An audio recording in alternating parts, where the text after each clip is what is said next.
Wife, what'd you say? And Ron will not be here tonight. That's right. Yeah, missing a couple others. Where's Paul? Yeah. Right, Paul's not here yet, and Dan.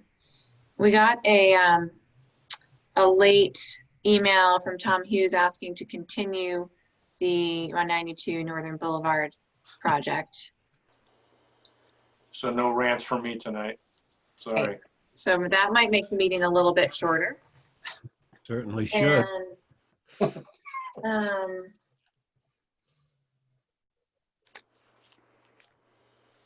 And the railroad project, the railroad RDA is also continued too.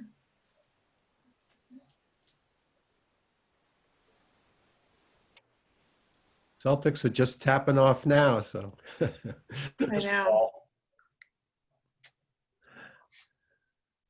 Is this the final game? If they win this, they've won this This is the first of the semifinals. Oh, this is the first of the seven. Okay, that's right, because they won the last one. Yeah. Yeah. Paul, we can't see you or hear you.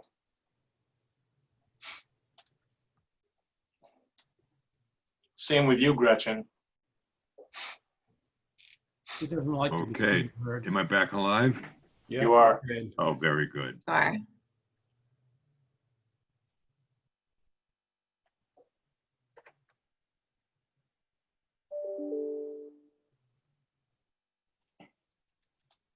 So Julie, when do attendees start showing up?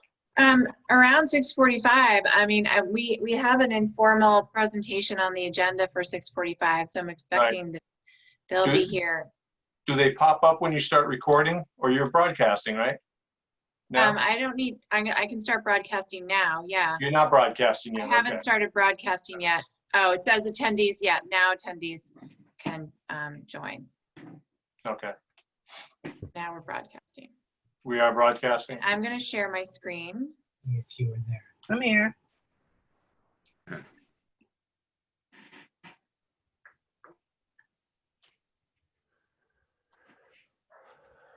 Paul, is that what I thought it was? Excuse me? Is that what I thought it was? It's a Eli's root beer. Oh, okay. Oh, I see. Yeah. No, we can't. You can't get that casual. Why not? That's what containers like this are for. All right, we are. I think we'll have plenty to do for the next 15 minutes. So I'm going to bring this meeting to order. It's the September 15th, 2020 Newburyport Conservation Commission meeting taking place on the Zoom platform. And this is being recorded. This meeting is being recorded. First item are the approval of the meeting minutes of September 1st, 2020. Do we have any changes, suggestions? Motion to approve? Second, All right, Paul Healy, Yes. Steve Moore, Yes. David Vine, yes. Jane Sender, Yes. and I vote yes. All right, on to old and new business. Do you have any official Plum Island updates? I don't know, David or anyone else at the meeting on Friday, the MRBA meeting, want to give an update? David, you're the professional. Well, the meeting was a Zoom meeting. Well, it was a core platform meeting, quite attended by lots of people. I don't know. It was mostly just updates on different projects. I didn't see a lot of impact. I guess the one that would be the most impact on us at this point was the Reservation Terrace. And I guess as it relates to the emergency order, I'd defer that back to Julia. Is there anything new on that part? Nothing new on that, although they voted, I believe the city council voted last night.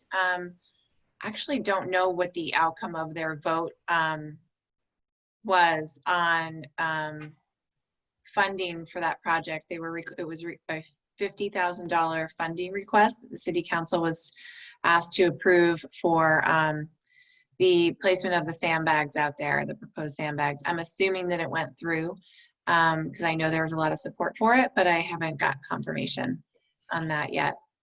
But if that did get approved, then my assumption is that they'll be finalizing the project plans with either one row of sandbags or two, depending on how much money they have and what the costs are. And it will extend from about 77th Street to around 71st Street to protect that area during the upcoming storm season. So I should have an update for you all pretty soon on that, I'm guessing. And then, because I know they want to start work as soon as possible, and we will issue the emergency certification when they are ready to begin work, and then that'll be good for 30 days. And is there anything of us that has to be done before that? We don't have to do anything before then. What will happen is after the emergency certification is issued, which I can do administratively because you all have already agreed to do that, then they will file the notice of intent. They'll put all of the details on the project plans and get the notice of intent prepared. They haven't been able to do that yet because they haven't been able to finalize the plans until they knew about funding. So then we'll get sort of an after the fact notice of intent to review and approve. So I thought the state was supposed to come up with 25,000. Well, that remains to be seen. I haven't heard on whether or not the state was going to go through with that, follow through on that. Like I said, I don't even know about the vote last night yet. So no one was in the office today to discuss that with. So I'll let you know as soon as I find out. But as far as I know, yesterday when I spoke with Sharif Zaid prior to the city council meeting, and he was not aware of any state funding that had been committed yet.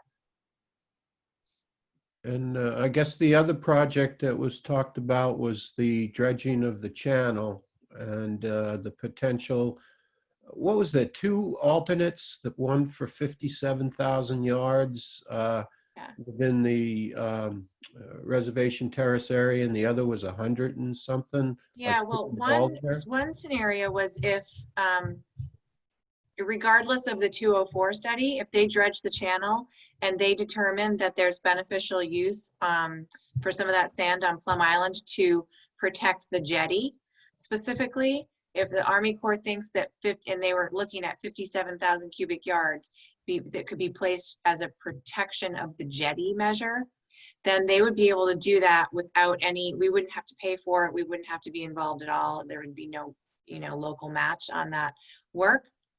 But if they follow through with the rest of the 204 and determine that there's beneficial use for that material to protect the homes and for the city of Newburyport, then we would get a great deal more sand.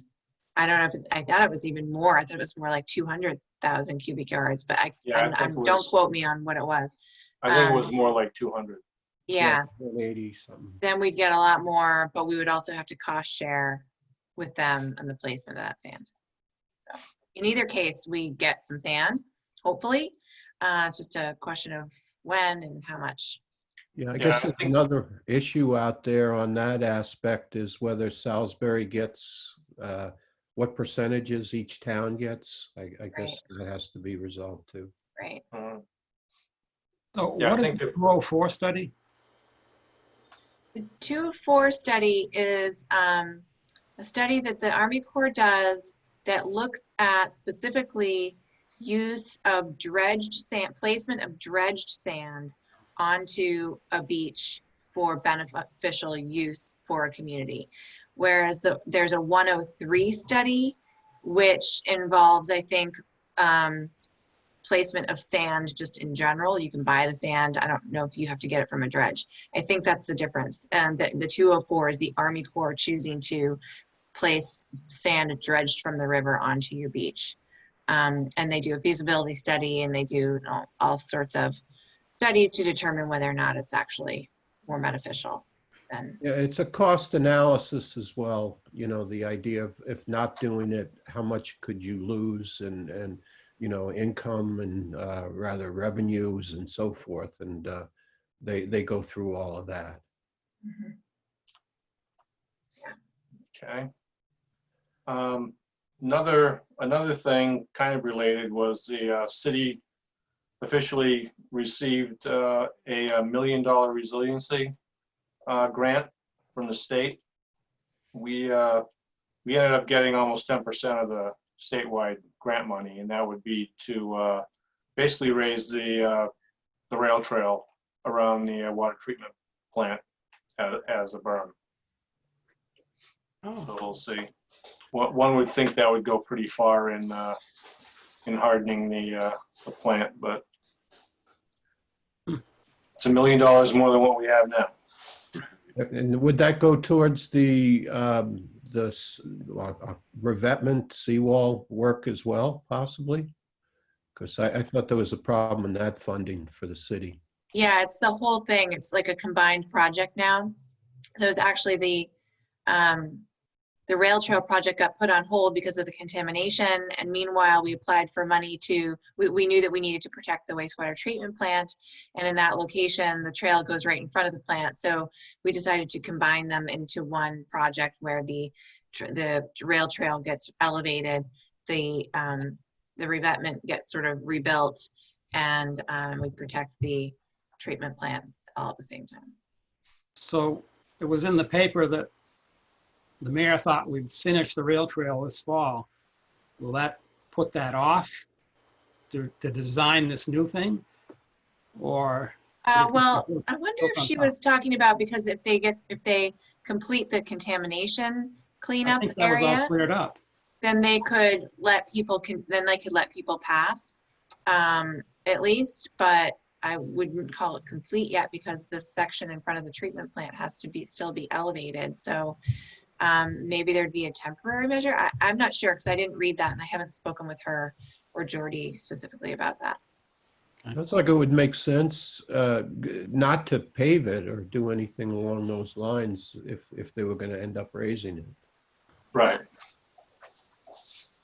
Definitely not. Guess we'll find out in the next few months. Right, and unless they get they're awarded this $1 million funding relatively quickly and can mobilize and get it done, my guess is that wouldn't be so quick. Okay. All right then, let's go on to Mitchell Gorski. It's actually, I think it's the Marlene Schrader Trail Bog Bridge. Okay, Mitchell, I see you in the attendees list, and I've as Claudia Gorski, so I've unmuted you, and Okay, I will thank also you. unmute Jerry Mullins. Okay, thank you. First off, I just want to say thank you for taking your time to review my project. I'm working with Troop 251 and Jerry Mullins on my Eagle Scout project. My project is going to be extending a bog bridge on the Marlene Schroeder Trail. I'm extending the bog bridge because there's a part of the trail that when it floods, people walk off the trail and they damage the wetlands. And then once the bridge is in place, this would protect the wetlands. If you have any questions, I'd be happy to answer them. I guess my first question is where exactly are you putting this the bog bridge? Is it out where the other bog bridges are? So it's gonna be right next. It's gonna be like extending the bog bridge that's already there. Okay. It's gonna be like right after the bridge that's there. Yeah, because the map that you had sent earlier, you had a section right next to the landfill highlighted or circled. Can you I all just- see this? Yes. Okay.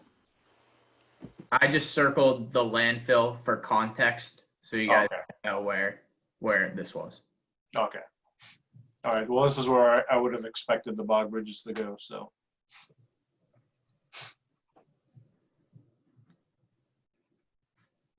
Anybody got any questions?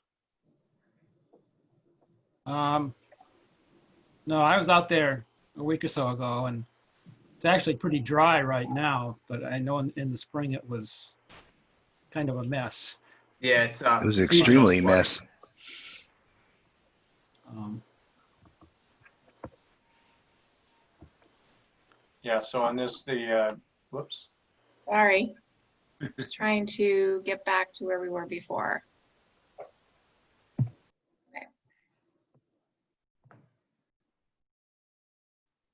Yeah, I think this is something that needs to be done. And are you gonna make it one board wide like what's there, or two boards wide? I'm gonna make it one board wide. It's gonna be a total of 144 linear feet, one board wide. Yeah, my only issue with that is, you know, if you're walking on that and somebody's coming towards you, and it's wet, I mean, there isn't room for two people to pass. But that's what's there now, so, and there aren't that many. Yeah, Well, over on the vernal pool, we that was in the Cooper North pasture area. We had also put a. This is Jerry Mullins, by the way. We had also put chicken wire down, which has been very effective in keeping people out of the vernal pool. The chicken wire is on the boards for traction. Right. So is that what's gonna happen on this additional bog bridge? You're gonna put chicken wire on it? I'm not sure. I can work with Jerry Mullins if you guys would want me to do that. I could, but that wasn't in the plans as of now. Okay. Yeah, we presently don't have chicken wire in that stretch, and but we're open to that idea.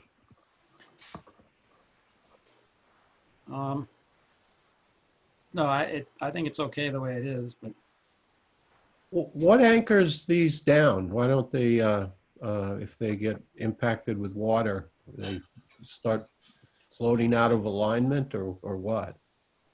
Well, we would put pre-cut logs down. I have a picture on the screen, right? It's the bottom one. And then we'd nail the planks onto the logs, and that would prevent it from moving. Okay. Water doesn't get that high, so that wouldn't really. Is this a better picture? That Yes. help? Oh, so it'd be that direction, the logs. So you're basically doing the sleepers version of it, or you're doing the step and run? No, the sleepers. Okay.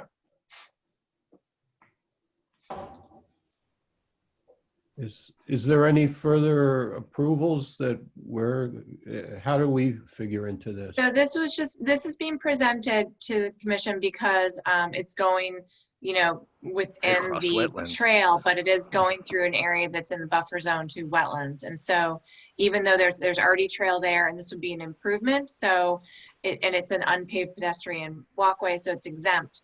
But we just wanted to, Mitchell just wanted to run this by you to make sure that there were no concerns that you had with it. And I didn't think that it was going to require any permitting. So, but we just wanted to run it by you. Okay. Does the commission have any interest in possibly purchasing more boards or chicken wire or whatever for this if we want it more than one plank wide? how much money do we have? I think we have a lot. Yeah. Relative to this, we have a lot. We would have plenty of money to purchase boards. It would depend on obviously how much, but I think we have something around $35,000 in the account. Yeah, Do we know I'd be how much willing to we make can it do double wide. Oh, that would be exciting. Yeah, I would certainly be interested in that. Do we have any estimate on how much that would cost? For it to be single wide, I have the estimate, and that's going to be about $460. So I would guess we'd be looking at around double that. But we would be doubling the stuff that's already there, right? Would we want to do that? Are you interested in doing that, Mitchell? Yeah, yeah, I could double the bridge that's there as well as doubling mine. I think the only issue with that is I don't think the sleepers that are down there now are wide enough to accommodate 2 boards. I don't know, Jerry, do you know? Well, I think that's a good point. Because the bog bridge has been down for a while, these logs are starting to rot. So I was thinking, since it's dry now, to go and replace even the logs that are already out there, and so that we have a stable support for when we start having the wetlands getting high again. Okay. What are you using for sleepers? I hope not those gray birch things. No, this will be regular logs. We have a gentleman who's out on Route 1A that we've been buying. You probably, if you pass in your car, you'll see him. He's got firewood he does. We have an agreement with him to have some really high quality logs that because we don't want anything rotting, and birch rots very quickly. So it would get some oak or out there and make sure that it lasts for a while. Yeah, well, I'm fine. If we're talking, I don't know, what are we talking here? It's for something for that, probably, what, another 800 maybe? Or to double up the other one.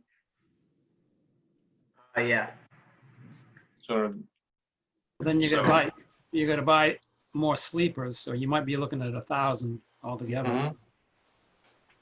I'm okay with that. Would that include the chicken wire? In my budget, there was no chicken wire. It was about $460 for the planks and nails. I think if But it's the- double but wide, you don't necessarily need the chicken wire. That's, Yeah, well, the chicken wire is mostly for traction in, Yeah. in wet weather. It's Yeah. actually all for traction in wet weather, or in, misty weather.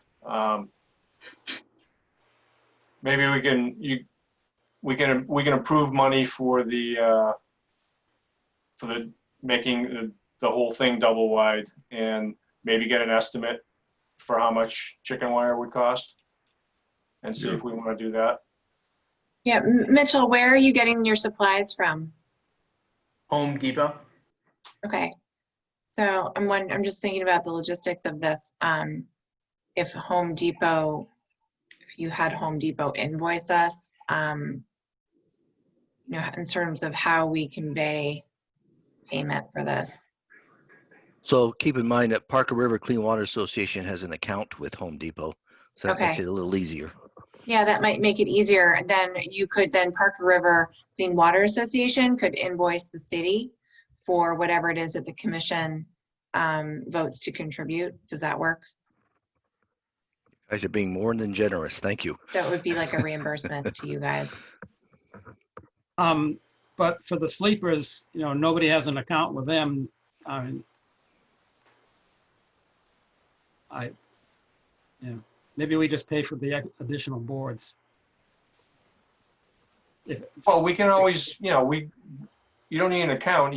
Parker River can purchase them like they were going to purchase them, and then we'll reimburse. Yeah. Is that that's what you're planning on doing, right, Jerry? Yes. Yeah. So, you give us a receipt for the sleepers. Does the guy who provides the sleepers, does he notch them for you?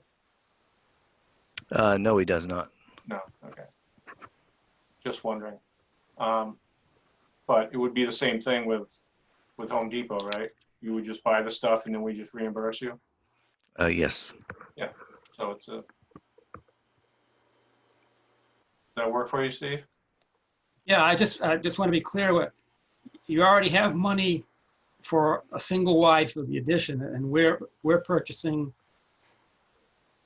enough to make the whole thing double, or are we paying for the addition plus? It seems like we might, I would hesitate before we contribute more than what the scope of this project even is. You know what I mean? So that we're not giving Mitchell more work to do than he even anticipated in his proposed project. That's fine on my end. Be happy to do more. Okay. So you've got all your Boy Scout pal labor, right? Yeah. So that shouldn't be an issue. And I think, did we not, Jerry, did we not, the commission pay for the boards that were shown in that other picture?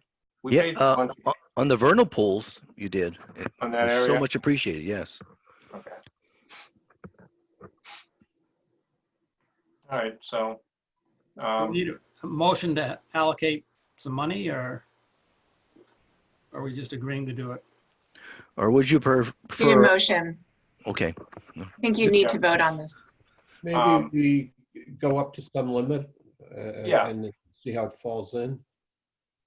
yeah, that's good. And then Julie can authorize the purchase.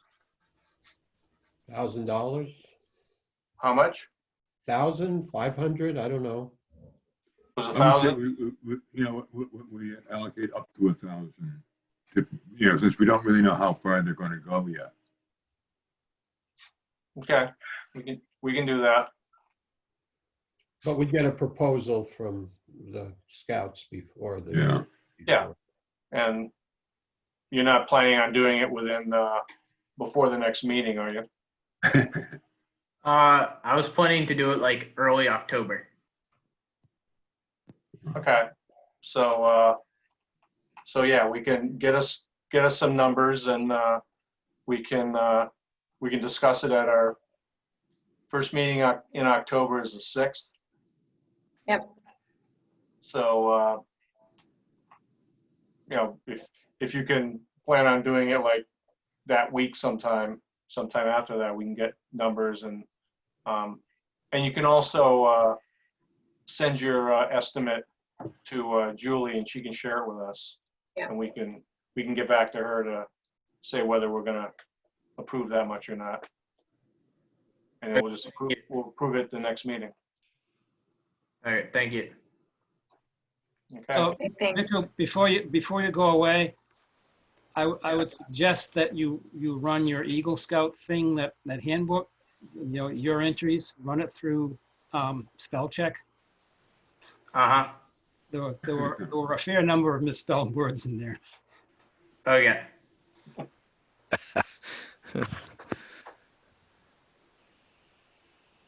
All right. Okay. We all set here? I got one other. Jerry, are you still there? Yeah, I'm still here. I was out there the other day, and I was on the Randy Millen Trail, and there were 4 kids off in the woods, and they were working on making themselves sort of a mountain biking trail. Oh, good. Lovely. So I went over there and talked to them, and they were really nice kids. They said, if you tell us to go away, we will. But, they said, we have nowhere else in the city to go. We've been thrown out of Marches Hill, so on and so forth. So I didn't tell them to go away. There's only 4 kids, and they said they would limit it to the 4 kids. And it was just a little thing that they were working on. It wasn't near a resource area, but I didn't know what we as a commission wanted to do, because I think we're responsible for managing that land. Yes. Yeah, we are. Um, And Essex County Greenbelt also. yeah, maybe we can raise something with the mayor on that lot number 1 behind where the new houses are going off of Cooper's Farm, because kids are going all over the city. They're tearing up around Mhm. They've gone into Atkinson Common. Atkinson, yeah. So maybe we could raise that with the mayor about the possibility of building a mountain bike trail in there, Mhm. in the upland, and it's in the center of the city. Maybe kids can go there and do their thing. Yep. And yet, it's the back upland area. It probably doesn't need to be all that big, but it seems like they're doing it all over the place, and they're doing a significant amount of damage too. Yes. Okay, that's a great idea. We'll Yeah. bring that up with her and the Open Space Committee and the Parks Commission. And thank you, Steve, for bringing that to my attention. Yeah, I'll go out there again, and if I see him, I'll tell him, no, you can't do Okay. it. They'll be mad. No. Don't go away mad. Just go away. All right. Is that it for now? Yep. For this Do we section? need a motion now? Yeah, gonna be. Or we gonna We wait can. for the next one? I think we're gonna probably wait until the 6th to do a vote. And Julie will share, the estimate with us, and we can say whether we like it or not, and then we can vote on it during that meeting. Excellent. All right, then. All right, thank you, Mitchell. All right, Thanks for thank your work. you. Thanks, Jerry. Thank you. Wow. And So. off we go. Okay, next, certificates of compliance, request for determinations, etc. First one is Ralph Castagna, 69 Parker Street, request for a certificate of compliance. Okay, is there anybody here representing 69 Parker Street? If you are for this project and could raise your hand in the participants area, so we will know that you would like to speak.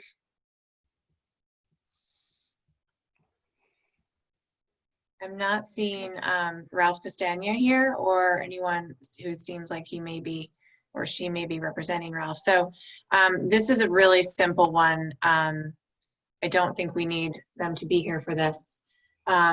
69 Parker Street, they need a certificate of compliance because Ralph Castagna is trying to sell the property and has a buyer. Came up in the deed that there's an outstanding order of conditions for a project that dates back to 1988. It was 051 dash, oh gosh, is it on here? 051 dash, hold on. 0188. 0188, right. And which was issued to Mark Goodrich way back then, who was the property owner at the time and who had plans to build an industrial building of some sort on the site. He got the order of conditions. He never built the project at all. And then later on in the 90s, Ralph bought the property as a vacant lot, got his own order of conditions and constructed his building, which is there now. But this old order of conditions was never closed out. It was never built. So Ralph just needs to close it out now because it's still attached to the deed. So my recommendation is that it be closed out with a certificate of compliance as an invalid order of conditions.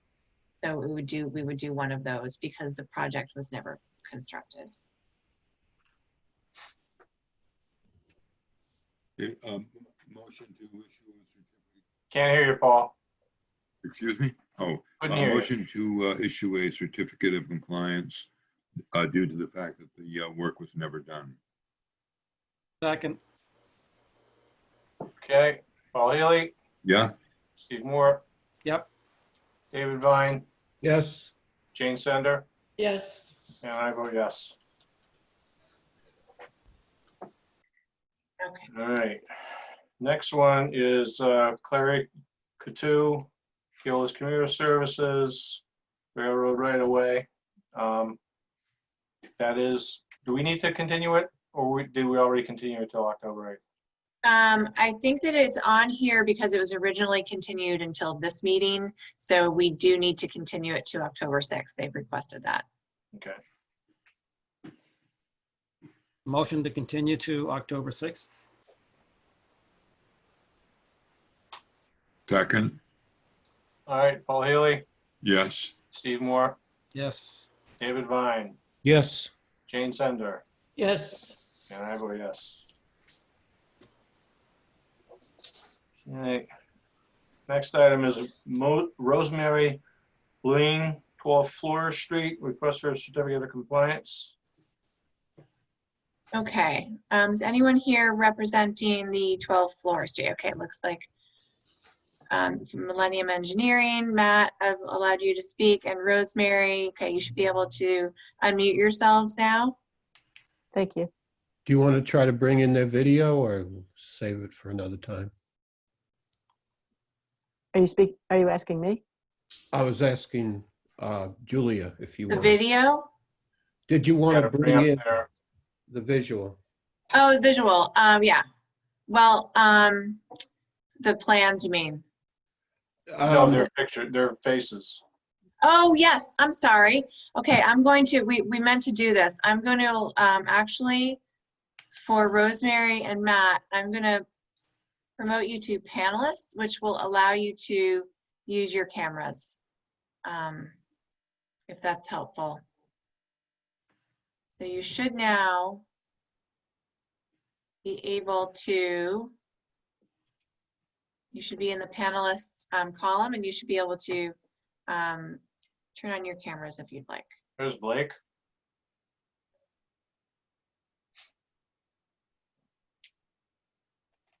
Sorry, I was late, but I thought it started at 7.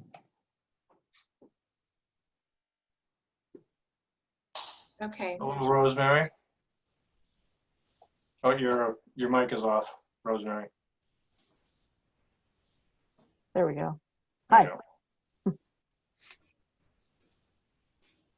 Okay. Rosemary, I'm here as well. Would you like me to take the lead on this, or do you want to? Sure. That's fine. All right. For the commission, my name is Matt Steinel. I'm from Millennium Engineering. I'm here tonight with the applicant, Rosemary, for her request for certificate of compliance. This is a similar request to the one that you just recently voted on, in the sense that it is a very, very old order of conditions that was found on the property, and a pending sale on the property kind of brought it to light that it needed to be closed out. Rosemary was working with us on another project and asked us to take the lead on this one as well. So I have another image here. I'm going to share my screen real quick. I don't think you can share your screen, Matt. We're not allowed to, at this point, allow anyone else to share their screen, but Sure, it wasn't critical. It was the original approved plan. I wanted to show that. It's a this very, one? that's the one. Okay, got it. So what I wanted to show the commission was it's a very, very basic plan from back in the 90s, 1998. So it didn't have a lot of detail on it like you're used to seeing on plans nowadays. As a result, it was difficult for Millennium to see what the existing conditions were on the ground at the time based on this plan. So there wasn't a lot for us to compare to other than the only items that are really shown on this plan. So if we go back to the plan that we submitted, you'll see that it is similar, that it's very basic. It doesn't show contours. It doesn't show a lot of that information because it's essentially useless information in comparing to the original plan. What we did go out and do was tie into the property line and located the house. We show the addition. We show the shed that's there, and then we compared that to the original plan. And what we found was that it is in substantial compliance with the original plan, with only a couple deviations noted. What we did find is that the shed was installed in the front yard, wasn't shown on the original plan. Again, we have no way of knowing if it was there originally, but it wasn't shown on the plan, and it is there today. It is an older shed. It's been there for quite some time. And then the addition on the front of the house was built to the full width of the original structure, whereas the proposed, was not quite the full width. There was a second page to the original approved plan as well, which on this one here, it doesn't show the deck on the front of the house, but on the second page of that original approved plan, there was a notation there that said there was an original deck on the main house that was to be moved. So even though graphically it wasn't shown, it was depicted on the plan through a note that there was a deck. So we didn't point that out as a deviation. Again, we don't know the size of the original deck. It appears to be an older deck. So at this point here, we're only really noting the fact that the building itself is a little wider and the fact that there's a shed on the property that doesn't appear to be on this original approved plan. Everything else seems to be pretty in line with what's on this plan. And I'll just add that when I was looking through the old file, I did also find in the narrative of the notice of intent discussion of an attached deck. which again isn't shown on the plan, like Matt said, but there was a discussion of it in the notice of intent. So clearly they intended to also build a deck, and that might have been also approved. Yes, my understanding, and on the rear of the building, you'll see we show another deck there.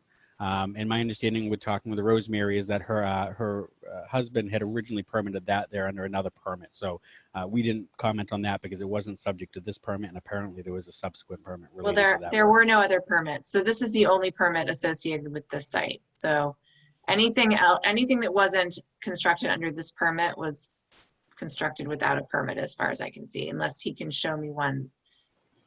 It's not in our system. Maybe you got a building permit. Probably just got a building permit, and they didn't ever get into conservation. A lot of times I know back then the procedures weren't quite in stone. The building inspector, not just this, not in the city of Newburyport, but in a lot of towns, would actually issue a permit without asking the applicant for minor things like this to go through conservation. So it's possible that could have occurred.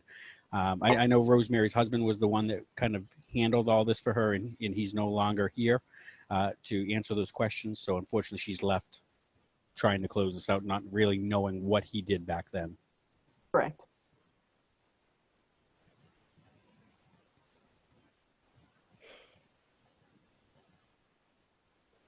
And if the commission has any questions, both myself and Rosemary, I'm sure, would be happy to answer them. Absolutely. I guess we're just kind of left wondering. Yeah.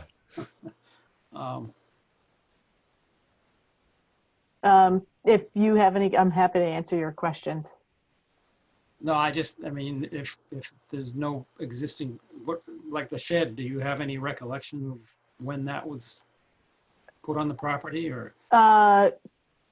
It was probably, it was around that time, probably in the late 90s. It was something my husband put together or arranged with my father-in-law. So at the time, we had our first child, so that was my focus. And I feel like this is a non-answer, but I wasn't as involved with the construction of, or the placement of the shed on the property.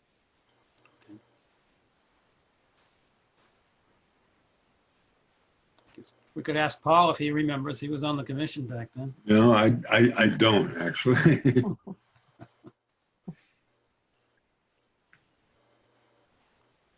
So I guess the big question is, was the hot tub shed and enlarged deck, or the shed at any rate, were those features that were included in the permit, or were those features that were already built and not shown on the plan? Geez, I'm trying to remember. I honestly don't remember when the shed was put in place. It's been there for a very long time. And I would say it's been there probably as long as the addition. So it was put in around the same time. But to be honest, so that's, 20 some odd years ago. I wish I had a better answer for you, but it was put in at approximately the same time. What about the deck and the deck below and the hot tub? Those So all newer? the on the back side of the building there, you see two decks above, a deck below. Initially, the decks were all the same size as the two decks above. They were basically falling off. They were not falling off, but they were in need of repair. And so we replaced them. And then later the sonotubes were put in for the hot tub platform. Yeah, I just want to mention that, back in the 90s, we have seen that there were things like this, and you probably even remember some of these issues coming up in the recent past, but things like decks and sheds were every once in a while permitted by the building department without contact to the Conservation Commission. So back then, I mean, it's very possible that they did get a building permit for these things, but were never directed to come to conservation.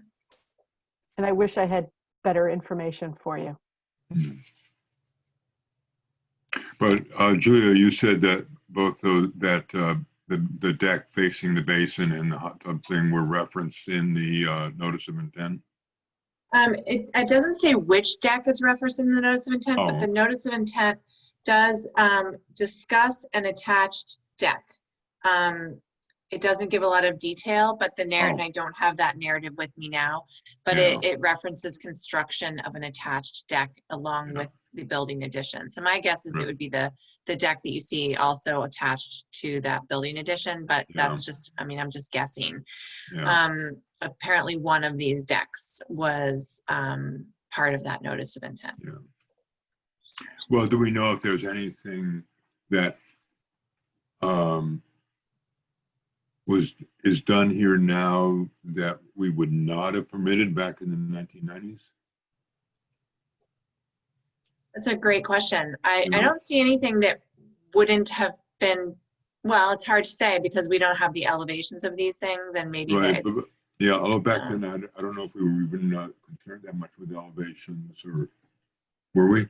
right, back then it might not have even, the ordinance might not have even been passed. I don't So, think. Oh no. yeah, so no, then these probably would have all been allowed. Yeah. Would have that's just what. been a buffer zone thing. Yeah. That's what I'm thinking. And it'd be this is almost like one of those technicality things. Mhm. You know. Yeah, if this was Might a be just situation that we above were looking at, that something got constructed without a permit 5 years ago or even 10 years ago, that would be a Right. different situation. But given that it was prior to the Yeah. Plum Island Overlay District, it changes things a bit. Right, exactly. Anyway, that's what I'm feeling on this. There's nothing really that I can see that we could ask them to do to justify the certificate of compliance. And it is a double lot. Yeah. Well, Yeah. It's a triple lot, actually. Yeah. There's 3 lots. Yeah. And you need this because you're selling the property? Is That's that- correct. Okay. I guess we just need to make sure that the new owner needs to know what the rules are. I will be sure to send a Plum Island user's guide, homeowner's guide, along with this certificate of compliance if it's issued, Yeah. so it can be passed on. Okay. I'll make a motion to issue the certificate of compliance. I'll second. Okay, Paul Haley, Yes. Steve Moore, Yes. David Vine, Yes. Jane Sender, Yes. and I vote yes. All right, Thank you. thank Thank you you. very much. I appreciate your help. Thank you.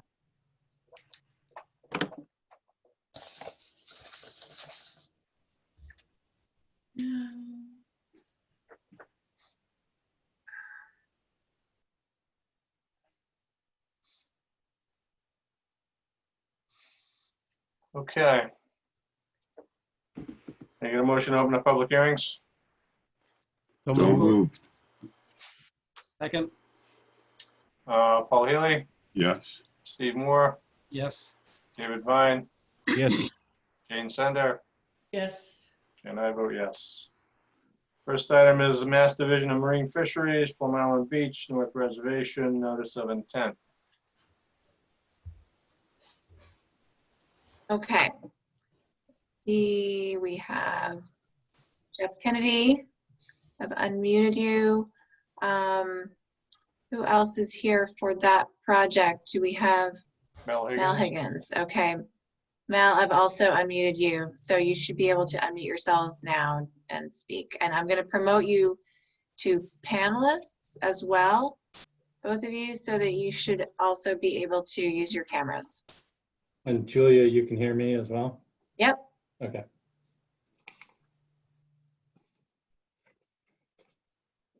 Thank you. Yeah.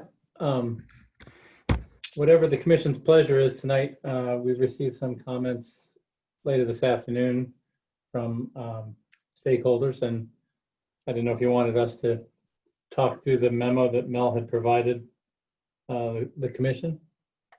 Yeah, the way you're going to be heading, Mhm. yeah, go ahead. So on the 11th of September, we were able to summarize what was done in the field. We had hired a specialist to go look at the plant species there. They did not find any Rumex sea beach dock, but he did find an area that he thought had potential Aristidia, and I'm not a biologist, so I apologize if I've murdered those names. But sea beach needlegrass, I guess, is what he found. And so he GPS those locations, and we put them on a map to show you the potential areas. He felt he needed to go back out to look at those to fully confirm it, but it didn't matter to us in that we could avoid that species. You'll see in the map, the upper boxes are those work areas that were previously depicted, and then there's a red kind of amoeba-shaped area where he felt was potential Aristidia. Mel and I looked at the topography and thought that we could go around that pretty easily, that there was room between the fence and that mapped area in which there was no species of concern. We could, if we had any traction problems there, we could lay mats. We also looked at the access off 77th Street and all the way around to the outer beach. That outer well, as you know, is to be abandoned. It won't take much of a rig there. We're actually planning a small bobcat or backhoe to expose that casing some more, dig down, disconnect the pipe, and then cut that pipe well below grade and cement up. It's a long way around. It's also mapped as habitat, whether it's piping plover, I don't know, but it's mapped through natural heritage and endangered species as habitat. We did not map vegetation there. As you know, it's pretty soft sand out there. So that's about a 2,400-foot run. This area in here is about a 700-foot run. In addition, getting into the outer well, just to cement it up, isn't really a problem either way. But the drilling rig is going to have a hard time coming back up off the beach, up that steep slope and back into this area where the replacement well will go. So our preference is to avoid the Aristidia, go right around it between the fence and the mapped Aristidia or potential Aristidia habitat, and still access it there. It's to avoid both costs, other habitat, and stopping a drilling rig from having problems coming off the beach and leaving it stranded out towards the water's edge.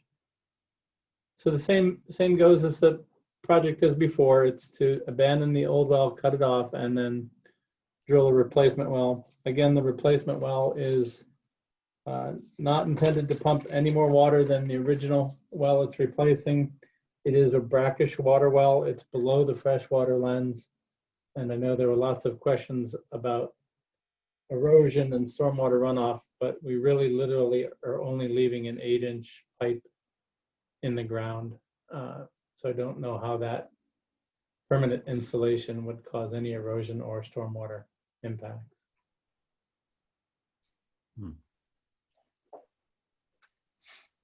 How thick is the strata you're working out of, what you want to tap for your water? How Well, thick is?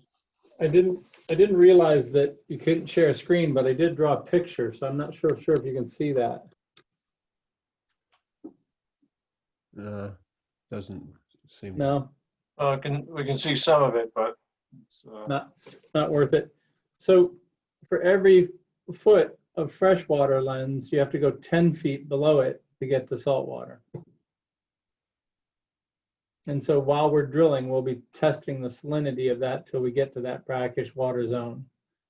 We estimate somewhere between 110 and 130 feet. to that brackish water zone. And previous logs say it's all one strata, it's all sand, so. Yeah. I'm just thinking about the last meeting and you know, your presentation and so forth, and some of the comments that the public had. I think if you could explain how the well works as far as grouting or concreting the casing in such that you're not disturbing other strata would probably be helpful. So generally what's done is an 8 or 10 inch borehole is drilled down. So it's a little bit oversized, and you drill it all the way down to the brackish zone and then into the brackish zone. Then a casing is actually installed inside of that borehole and is cemented in place from the screened interval up. A screened is a slotted opening down at the base of the well. So it's the bottom 10 or so feet of the well is screened opening.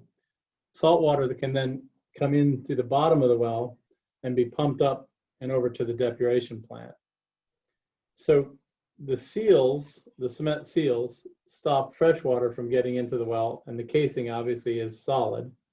And the salt water is recharged from the oceans and the Merrimack River around it. So we're receiving recharge from the ocean. We're not pulling fresh water out of the ground here and impacting those resources. How often and how long does the pump run? So they'll have 2 wells. They generally pump, Jeff, you want to talk about that? Up to 150 gallons a minute, but it's just to fill the tanks and then it's off. So it's somewhat dependent on the shellfish that they bring in. Jeff, you use somewhat 90,000 gallon batches roughly? They are, our tanks are 3,500 gallons apiece. And obviously with shellfish, that volume will go down, but we typically get 2 tanks in per day. And so it takes about 20 minutes to fill a tank.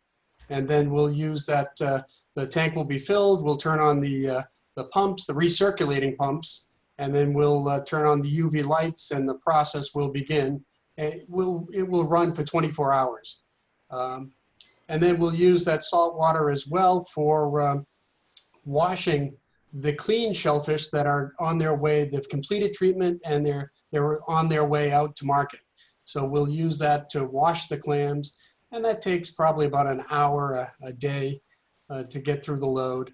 And that's typically all we use the salt water for. Now that we have fresh water out to the island, city water, that's used for a lot of cleanup. So the salt water is limited to just the process tanks themselves and the clam washer. So the well pump runs in batches and then is off for a while they're recirculating the water in the tanks. That's correct. So basically you're gonna, to fill the 2 tanks, you're gonna pump 7,000 gallons. And then the pumps are off for 24 hours. Is that correct? Yes, typically, yes. Okay. But you're essentially getting all your water from the ocean. It's just cleaner water, right? Right, it has no turbidity. And, you know, I think some of the comments asked us to look at other alternatives and a sustainable way to do it. But this actually is incredibly sustainable in that the recharge comes from the ocean, essentially unlimited. It comes in turbidity-free and bacteria-free. So the treatment on it is just UV light for continued bacteria treatment. And to do anything else, such as pump direct seawater or have an intake in brackish water along the Merrimack, would bring in incredibly dirty water, which would require extensive treatment.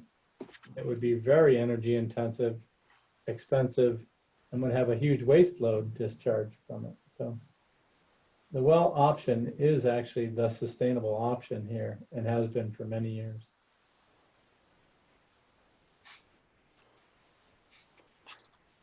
Okay. Does the commission have any more questions? I'm all set. Okay. Did everybody get a chance to read the public comment that Julie sent out earlier? Yeah. Yes. Okay, I did too. So I'm willing to open it up to public comment right now. I would ask that you limit it. I know the two items that were sent to us today, if Christina wanted to read them into the public record, that's fine. Otherwise, you know, we've gone over a lot of this stuff. But if there's any other public comment bringing up other issues, I'm more than happy to entertain it. And if you do want to talk, you need to raise your hand, basically, or virtually.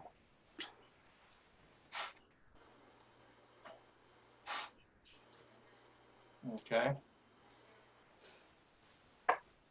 Okay, Christina, I'm gonna allow you to talk as well as, so Christina, you can speak now, and then after you, Jen Cook. Hi, can you hear me? Yes. Okay.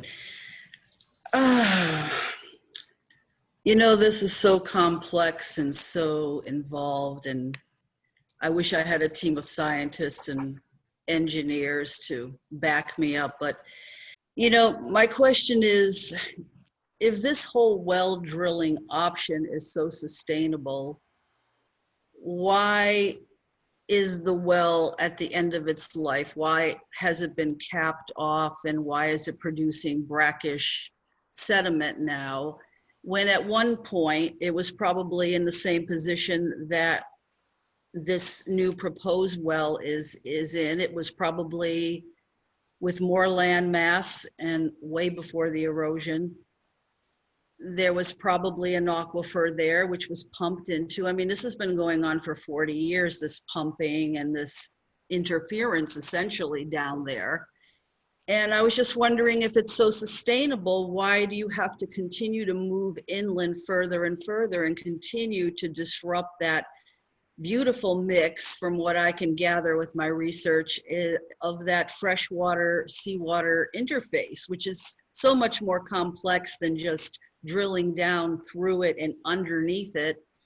I mean, I have pages and pages of research here. I'm not going to, you know, get into it, but it's a lot more involved than that. And I think it's a lot more important to the health of the island and the ecosystem there. And as far as there are factors and variables that scientists don't even understand yet. I know a lot of research has been done on removing over pumping from the freshwater aquifer, creating saltwater intrusion, but equally important is the seaward flow of the fresh groundwater into coastal ecosystems, and the role that it plays in delivering nutrients and other constituents. And it's a symbiotic relationship. There's so much complexity to it. There's settlement movement and sand movement and tide rising and falling and sea level rising and falling, and then precipitation, which decreases the fresh groundwater by lowering the freshwater seawater pressure gradient and hydraulic head. There's just so much. It's so complex. I can barely understand it. But the gist of it is, how is this sustainable, and how is this helping the island when we're in a critical condition here, especially down here at the point? We're in dire straits down here. And this needs to be taken seriously. And I just don't think it's a good idea to continue to alter, extract, disturb, whatever you want to call it, no matter how, you know, carefully you do it. So I don't really know what else to say. I'm passionate about it.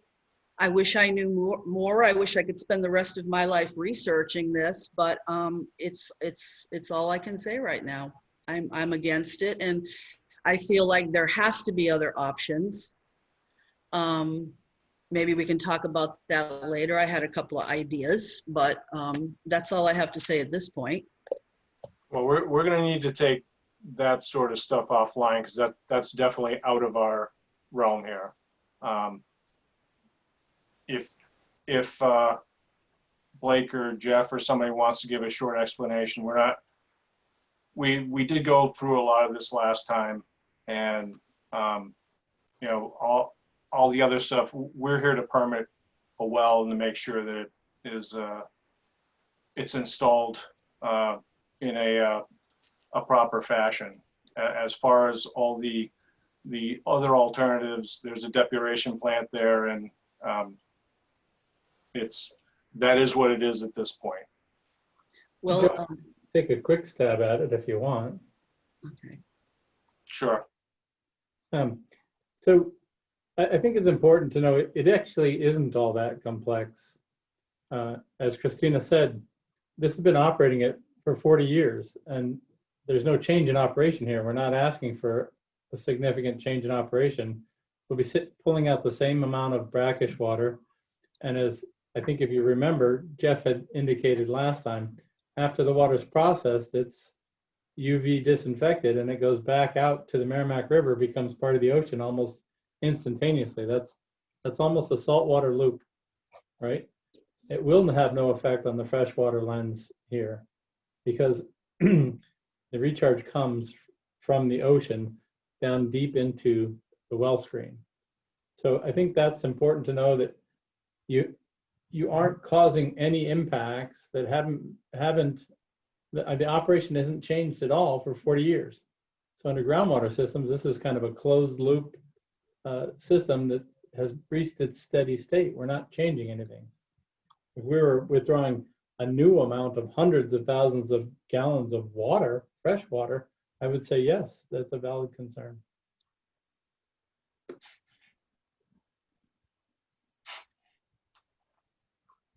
Can you hear me? Oh, hi. Well, I understand that you've been doing the same thing for 40 years, but I guess no one really answered my initial question. Why are you doing it again? If there was no problem with these wells and they were operating and functioning the way they should and everything, why are you back here doing this again? And if we have another storm surge and we lose another 100 feet down there, are you going to come back and say, well, you know what, this well is compromised again, and we need to move up further inland again and go through this same process? And it doesn't seem sustainable to me. And I'm trying to understand why you think it is when you're essentially creating new wells because the other ones are pretty much inoperable, or at least one of them is that I know of. So, I mean, how is that sustainable in the long run to the island? Well, the issue of whether the well fails has nothing to do with the sustainability of the island, but all wells, right, have some lifespan, and they are made of metal and there are mechanical systems in there. So we generally have wells that last 50 to 70 years in New England. And then there can be some collapse down in the screen zone, or they need to be replaced. And this just is at its life, that outer well has met its life expectancy and needs to be replaced. It was also heavily it was exposed too, correct? Yes, the beach has moved back around it now. It's not nearly as exposed, but we don't feel it's good to leave it out there.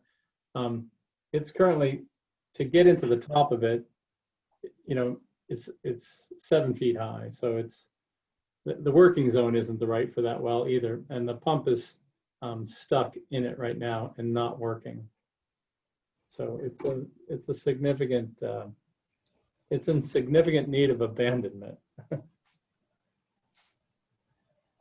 Okay. Christina, we're gonna stop it there. I'm gonna call on Jen Cook now for her comments.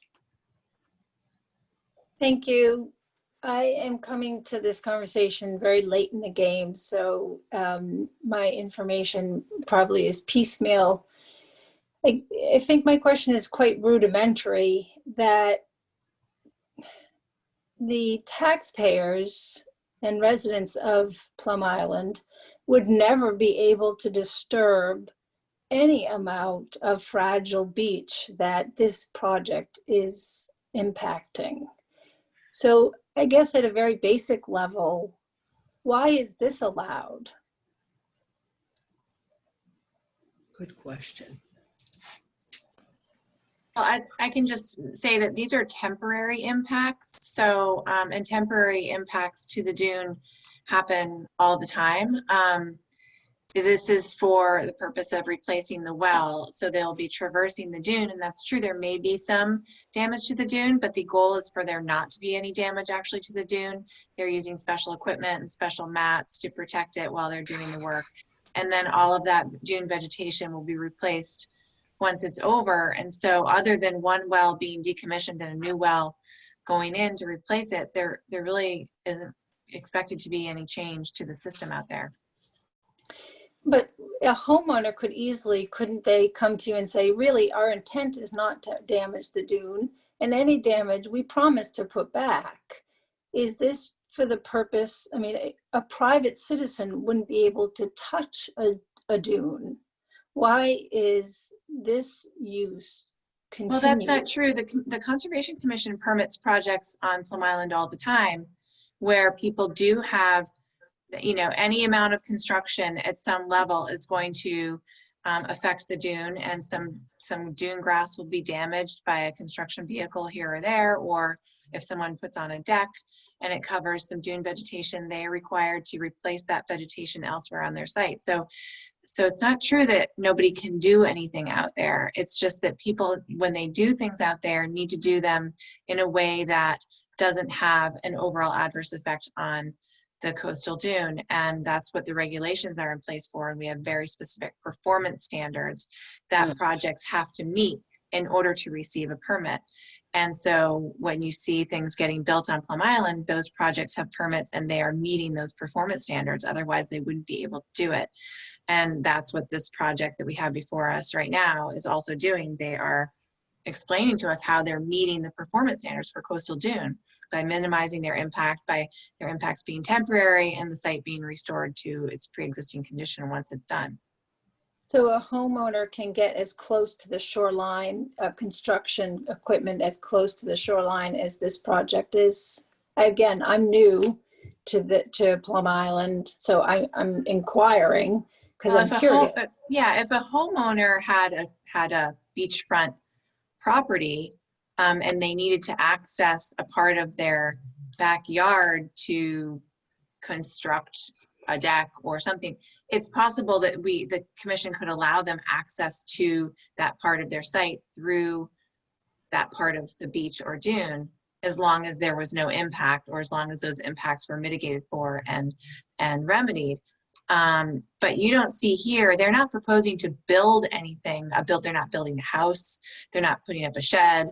They're not, putting in a driveway or landscaping. They're not doing anything like that. They're literally just going to be having a temporary disturbance to the dune and then restoring it to exactly the way it was before, and hopefully for the next 40 years, leaving it alone. It's very different than the other kinds of projects that a homeowner might want to do on their property.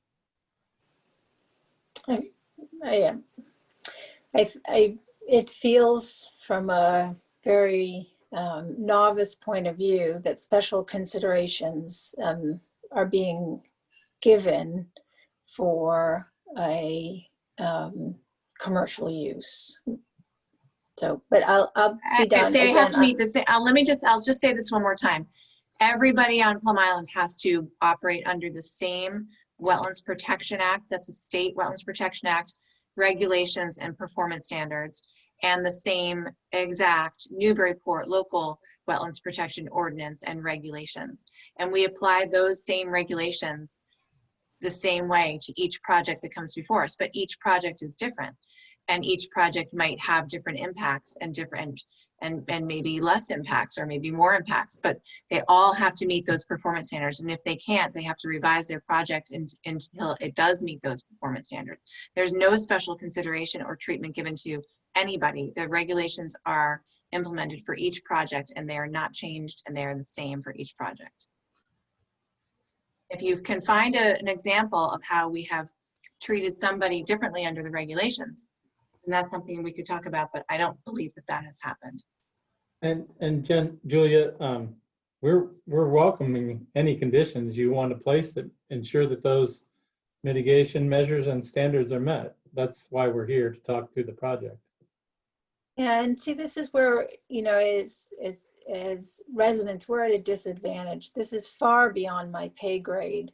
I don't understand it. It just, you know, from a novice's, again, point of, you know, perspective, it seems unheard of that such a large area at the point of an island that is already so fragile could be disturbed so much. And so I'm not a scientist. The other speaker, I concur. This is far beyond our understanding. But I'm glad this is being recorded, so, you know, everybody knows that you all are looking at proposals, whether it's a for-profit, not-for-profit, resident, or commercial use. So I appreciate that perspective, and I'll take my question down. Thank you. Thank you, Jen. Okay. We have anybody else from the public? Okay. So what do we want to do? I just want to make sure that we are using mats to get the equipment out there to do this work. Yes. Yes, we don't think we'll be able to drive the drilling rig out without mats. There's just not enough support on the sand. Okay. Okay. And when's this going to occur? What time of year? Not budgeted yet. If you have a preference, please feel free to specify timing. Well, I just didn't know if like National Marine Fisheries or anyone else has got any requirements on when you do it, although you are out of the water. Yeah, we don't expect any discharge to water here. Yeah, I guess it would just matter with plover season. Yeah, I would think that it might be easiest to do it in the winter, when maybe the ground is frozen or at least less loose, and then if there is any replanting that's required of dune grass, you can plant that in March and April, May, or during the planting season. So maybe late winter would be a better time to do the work. But I laugh just because the drillers won't like you, but that's all yeah, right. I know. Oh, well, good point. But that's okay. I don't want to be in the plover season. I'd rather do it in a time when the ground is the hardest. Yeah, and also you don't want to really do it in the summer. So Yep. it seems like maybe early spring, late winter, early spring. Yep. That's a First good couple time. weeks in March is often very good. Mhm. Yeah. I was gonna say that's a good time too, because the plants are dormant at that time, so Mhm. better for them as well. Yeah. I'll make a motion to close the public hearing. Second, Okay, Paul Haley, yes. Steve Moore, Yes. and David Vine, Yes. Jane Sender, Yes. and I vote yes. All right, thank you. Thank you. Thank you very much. Thank you. Okay, next item is Christopher Haran, Seacoast Homes LLC, 192 Northern Boulevard, notice of intent. And I understand that the applicant would like a continuance. Tom, you want to raise your hand and you can verify that? Yep, there you go, Tom.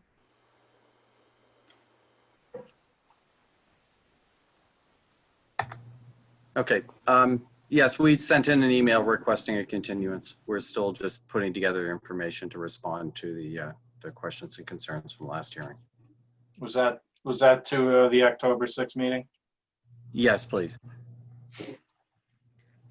In motion? Motion to continue to October 6th.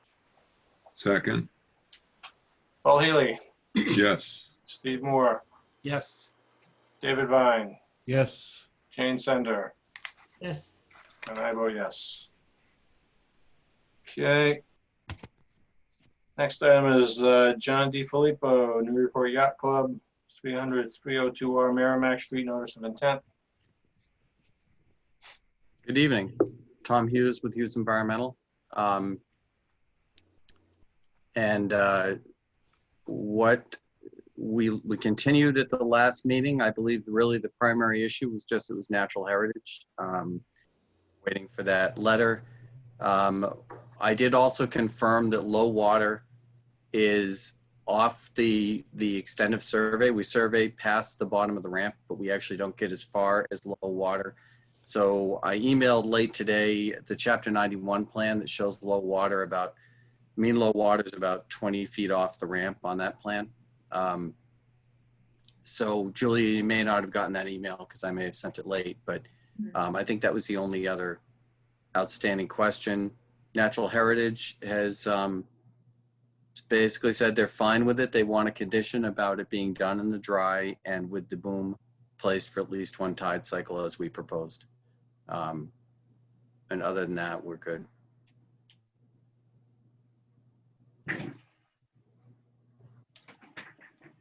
Yeah, and I did get an email from Natural Heritage last week letting us know that they were okay with the project. Right. And the letter came out saying exactly what the email said today at 5:55. So Julia has not seen it yet, but it's in her inbox. Just a quick question on the boat ramp work. Yeah. You are putting just a topping on it, or are you removing any of it? No, we're not removing any of it. They're basically going to go in and do, I guess, in two lifts. They're going to put a topping on the existing. And as I mentioned at the last hearing, the contractor indicated they expect that would be good for about 5 years, and the club is using that 5 years to try to see if they can budget and plan for doing something similar to what the city did out on Water Street with the concrete planks,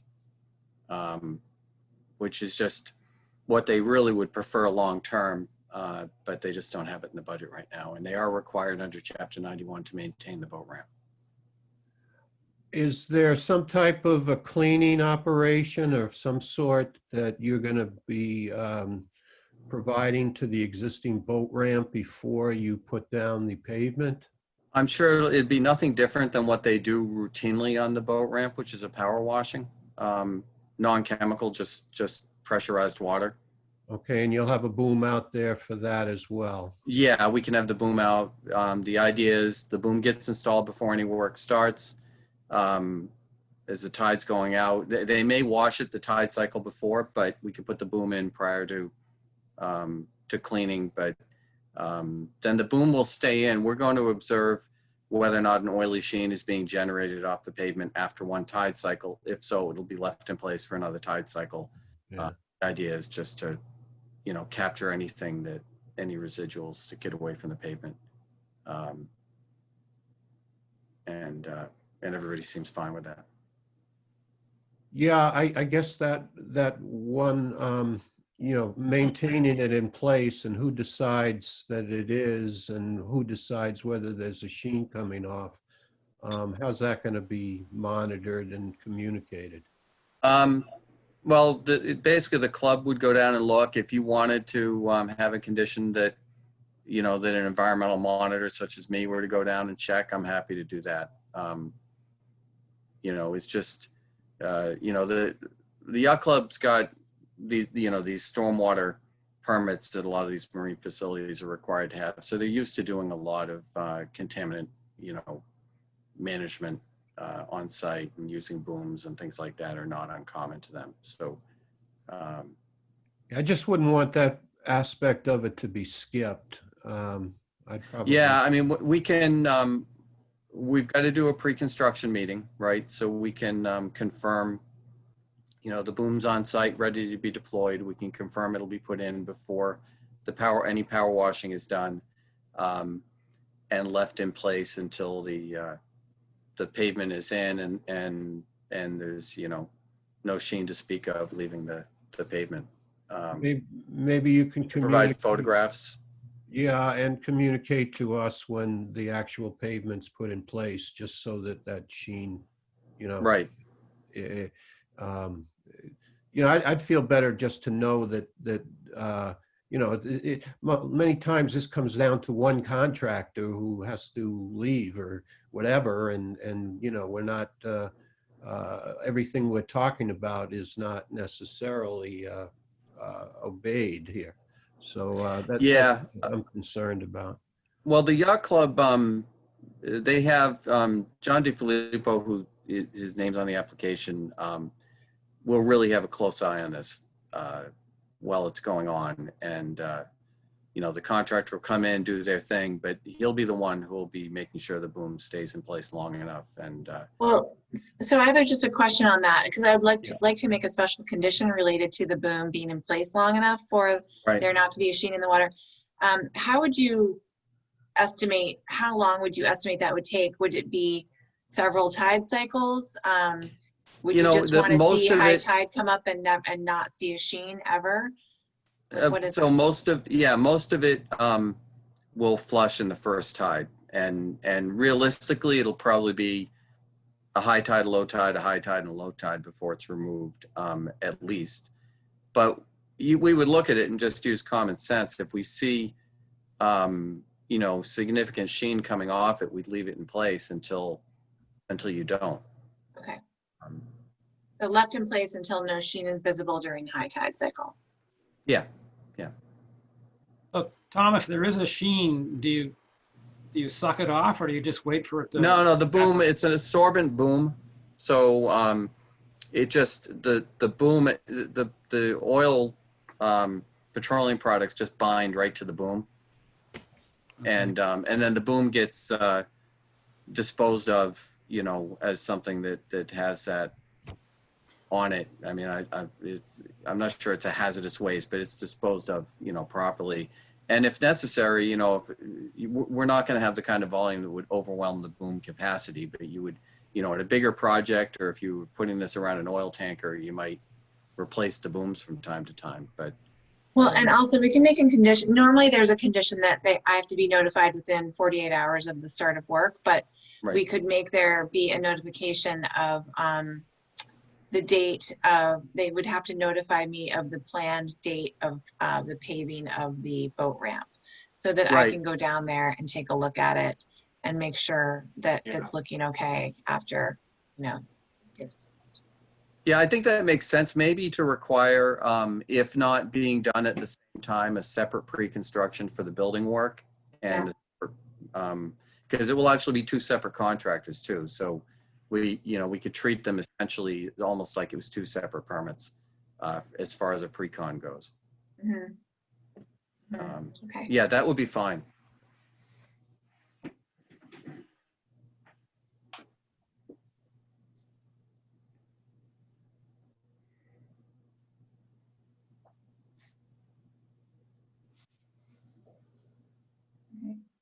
I don't have anything else.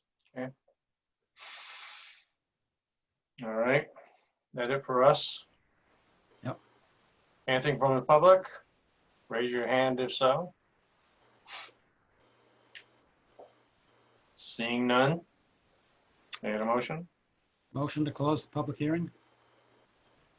Second. Paul Haley? Yes. Steve Moore? Yes. David Vine?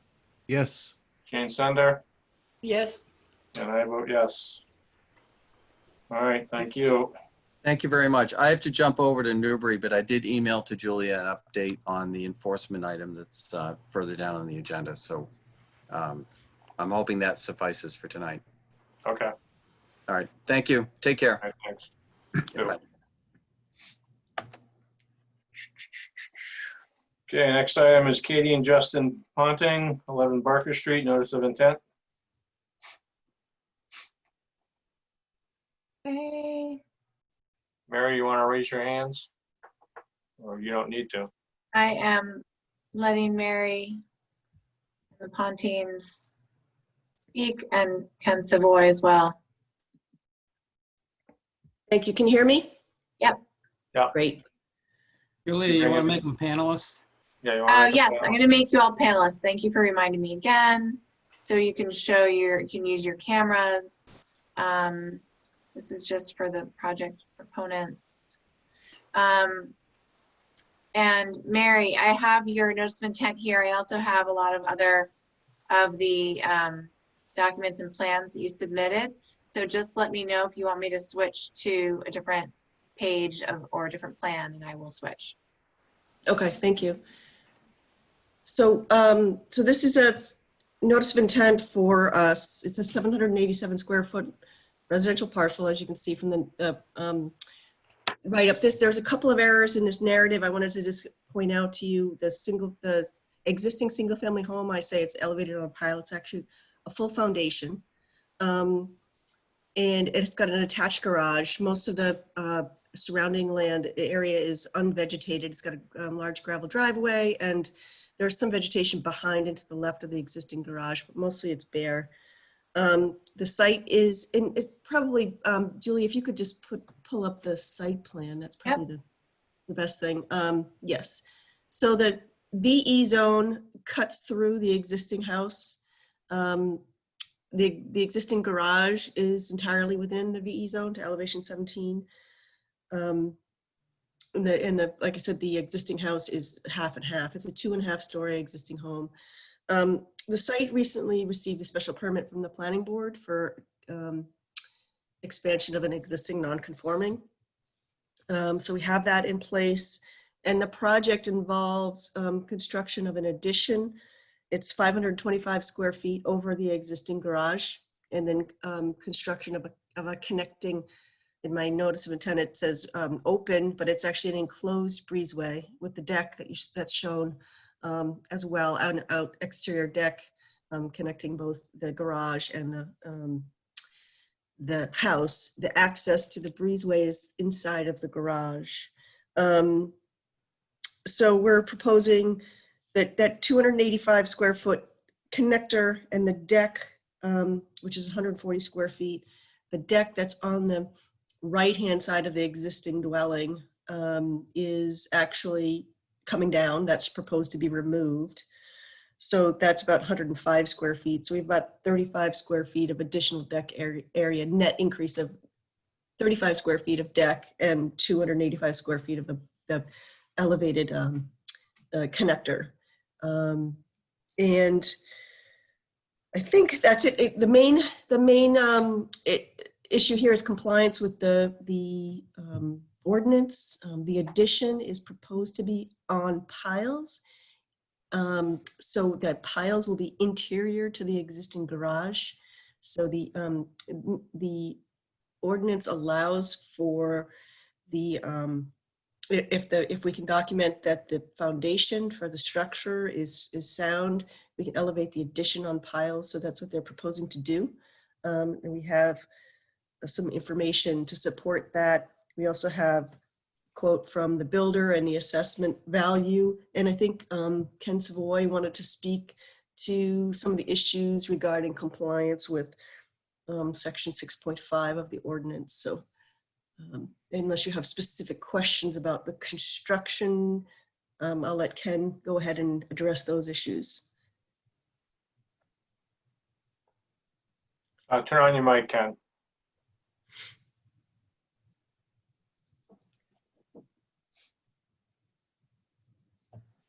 Unmuted now? Yep. All right. Good evening. I think Mary covered pretty much everything. The connector that we're adding between the house and the garage is elevated above the floodplain. And so it's serving to connect at the main living level of the house into the addition that's going to be placed over the garage. And the connector will be an independently supported structure on piles, not lying at all on the house foundation, but supported by its own framework. The addition that we're placing over the garage is really done for two reasons. One is the garage foundation isn't, as far as we know, is not adequate. What we've been able to determine, it does not have a full frost wall foundation, so we can't build off of the walls of the garage, nor do we want to, because if we did, we would be required to elevate the garage. So we're building piles, or not piles, but sonotube foundations within the perimeter of the garage walls, posting up to the floor of the new addition that will be built over it. So again, that addition is going to be independent of the structure of the garage. The garage will remain as is, and we'll have a occupied living space above it. We've reviewed this with our engineer, with contractors, and the building inspector. And from what we've been able to ascertain from the inspector, it seems like a feasible approach. So I'm open to questions that anyone may have. I believe, Julia, you have elevation views too, if that's helpful for people to visualize the structure. Let's see. Actually, one of the last documents was a picture of the front of the house, or a picture of the. Yeah, there's some photos, I think, at the end of this. If you Trying to scroll find down. hold on a sec. I will bring up the elevation and the sort of renderings. If you can just hold on a minute, and I think those are really helpful. So give me just a sec. I think there's also photographs of the existing house that may be helpful. Okay, yep. All right. Yep. So, okay, can you all see this now? This is a photograph of the existing house. Uh-huh. All right. So that's on a solid foundation, the house? Yes, it is, yes. Okay. And the garage is built on a slab with what we think is just a minimal footing. It's detached from the house. Okay. And all that vegetation, all the vegetation to the side of the garage is not on your property, or? Correct. That's mostly on the property adjacent. Yes. Yeah. I'll show you a couple of, this is another view. You can see the area between the two structures right here. This is where the connector will go. And here's their rendering. Yeah. So you can see that we're keeping the floor level of that connector above the floodplain, lies in roughly just above the level of the main floor of the house, and serve as a way to get from the main house to the space over the garage. And you say you got a special permit because what you're doing is you're making this an attached garage and you don't have the setbacks? Is that a true statement? Yes, the special permit was from the Zoning Board of Appeals because the house, the property is non-conforming. It does not meet required setbacks. We're actually, though, improving the right side setback by removing the deck. We're not encroaching any closer on that side. We're not really encroaching any closer on any side except for the rear where we're extending the deck, but there is no setback, say, for decks. But we are building over the existing footprint of the garage. The connector is within, the, if you will, the footprint of the overall footprint of the garage and the house. And then we're expanding the deck off of the rear as Mary mentioned, kind of in a minimal way. It also will serve as a way to get to that existing roof deck that you can see. This house has been added onto in an interesting fashion. The roof deck has a stair tower, enclosed a penthouse rather. It connects via a spiral stair within the house up to that. By adding this connector, a two-level connector, will actually also be able to provide an exterior stair up that roof deck. So there'll be two means of egress off of that roof deck.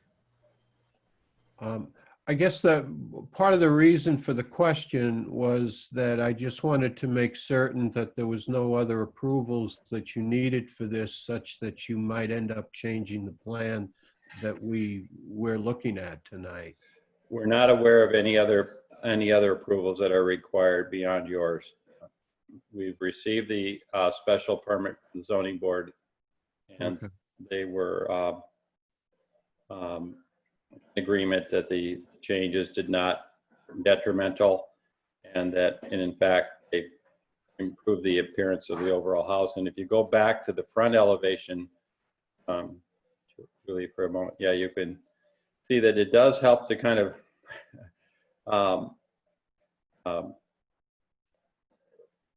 add some unity, if you will, to the overall house by tying that garage element, which now looks fairly, fairly forlorn over there. It ties it into the house well and make the whole entire house more functional. It's a very vertical house now, very small footprint, and it's so now the main level of the house will have more usable living space. So did you say that connector is a two-story connector, so it connects to?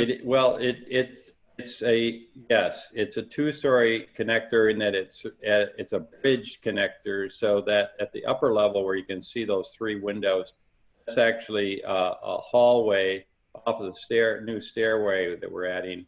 Will connect to the bedroom level, which is at the second floor of the house, and also provide access to a small deck, which leads to a stairway up to that roof deck, as I mentioned earlier.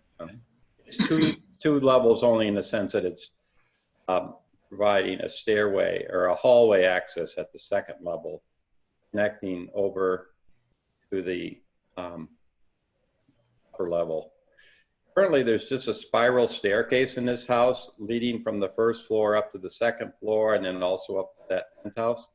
So we're actually adding a real staircase that will be much more functional for everyone to use, as well as for moving furniture up and down.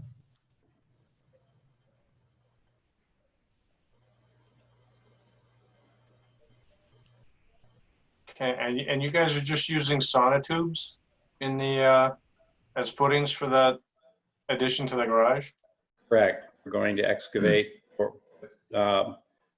sonotubes. We'll probably use 6 of them within the footprint of the garage, to the outside walls, cross step, and then we'll step off of those to support that addition. Can you use helical piles instead of sonotubes? Sonotubes aren't allowed on the island anymore.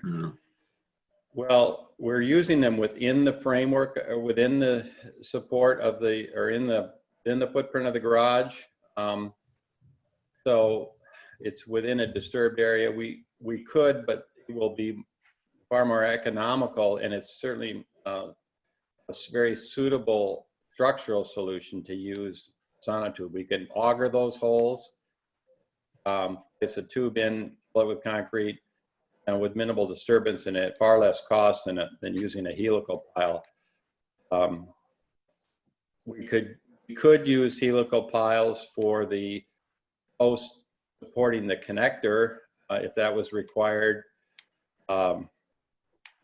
Those piles could also just be pressure treated and placed, dug in and put at 4-foot cross depth. So not necessarily driven, but augured and placed and then backfilled. So we would prefer not to use helical piles simply for the cost. And we feel in this case, the necessary, there's not a structural reason why they're required here. The DEP is not allowing footings like that, correct? Yeah, I'm just trying to look up where it says in our regulations, where it specifies that we can't use helical piles. So let's see. In-ground structures. In-ground structures which are not permitted include but are not limited to in-ground cisterns, in-ground swimming pools, new solid foundations, retaining walls, and footings not allowed per Mass Building Code 780 CMR 12.0G, Appendix G.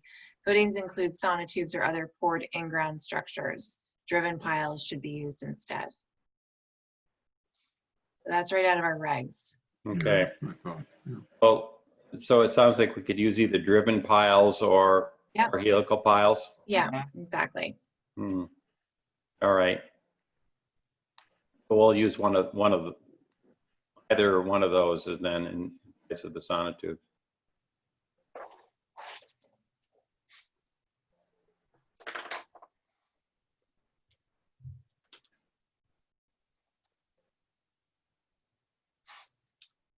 So with that increased construction cost, does that get you over the 50%? Well, it will impact it somewhat, but we'll just have to evaluate what the things we could trade off to keep the overall cost within the limits. I don't think the driven piles are really practical when you're putting them within a building structure. So I would think that we would use the helical piles. And we're not talking a huge difference in cost. It's just that they are clearly more expensive than putting a sonotube or augering a hole and putting a sonotube in the ground. So I mean, I can't recall what the exact cost was, but it was probably within about $2,000 or so of being over 50%. Right. So you are going to be looking at some other modification in order to accommodate that? You might have to remove a few windows, or we'll certainly make the adjustments necessary to stay within the limit. We won't know that until we see how much of a difference there is in those sonotube footings, which, by the way, we were only thinking of for in the garage. So I'm not quite sure why there would be a concern with using a sonotube inside a structure. I can understand maybe outside a structure. This is within a structure.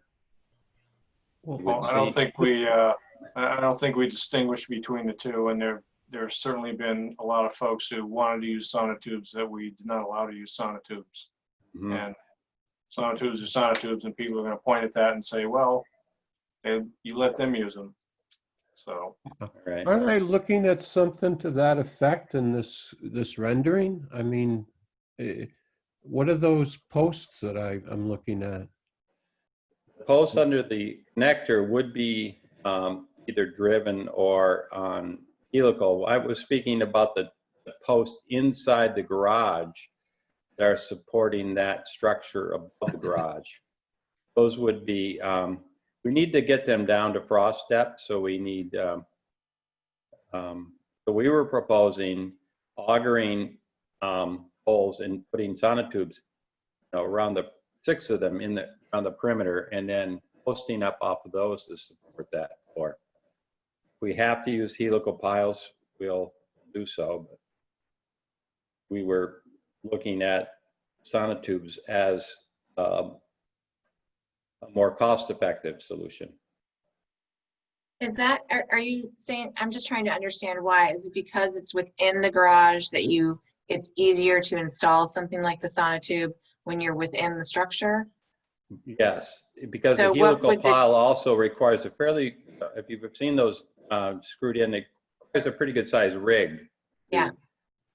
And we're not planning on removing the walls of the garage. We're just going to cut out sections of the slab, auger the holes, which can be done with a small bobcat with an auger on it. Yeah, And then but the other reason why this is important in this location is this is in the V zone, is it not? So that makes the reasons why these regulations are in place even a little bit more important than if you were outside of the flood zone entirely, or even in the AE zone.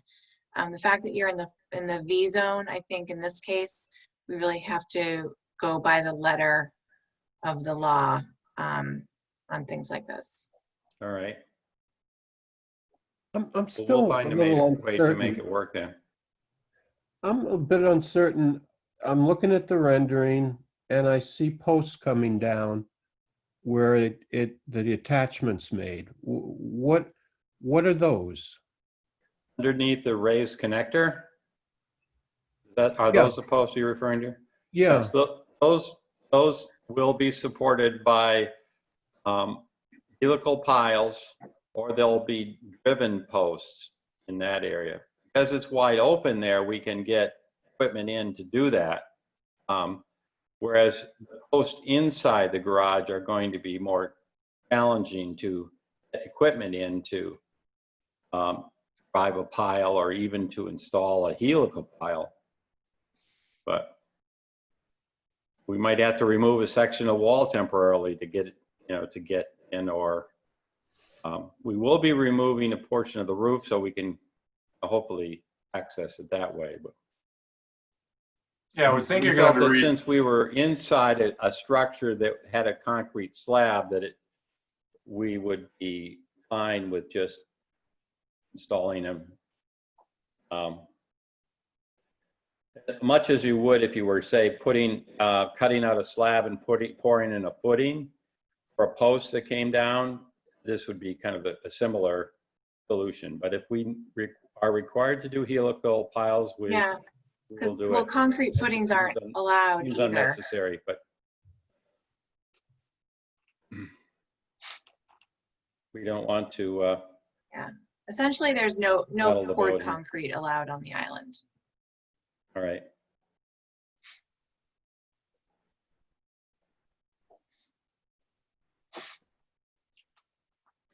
All right, now that we got that straight. What else do we have? You have any other questions? It seemed like we were pretty close on the square footage too of the increase. I don't know, could you go through the calculations just to make sure that we're understanding?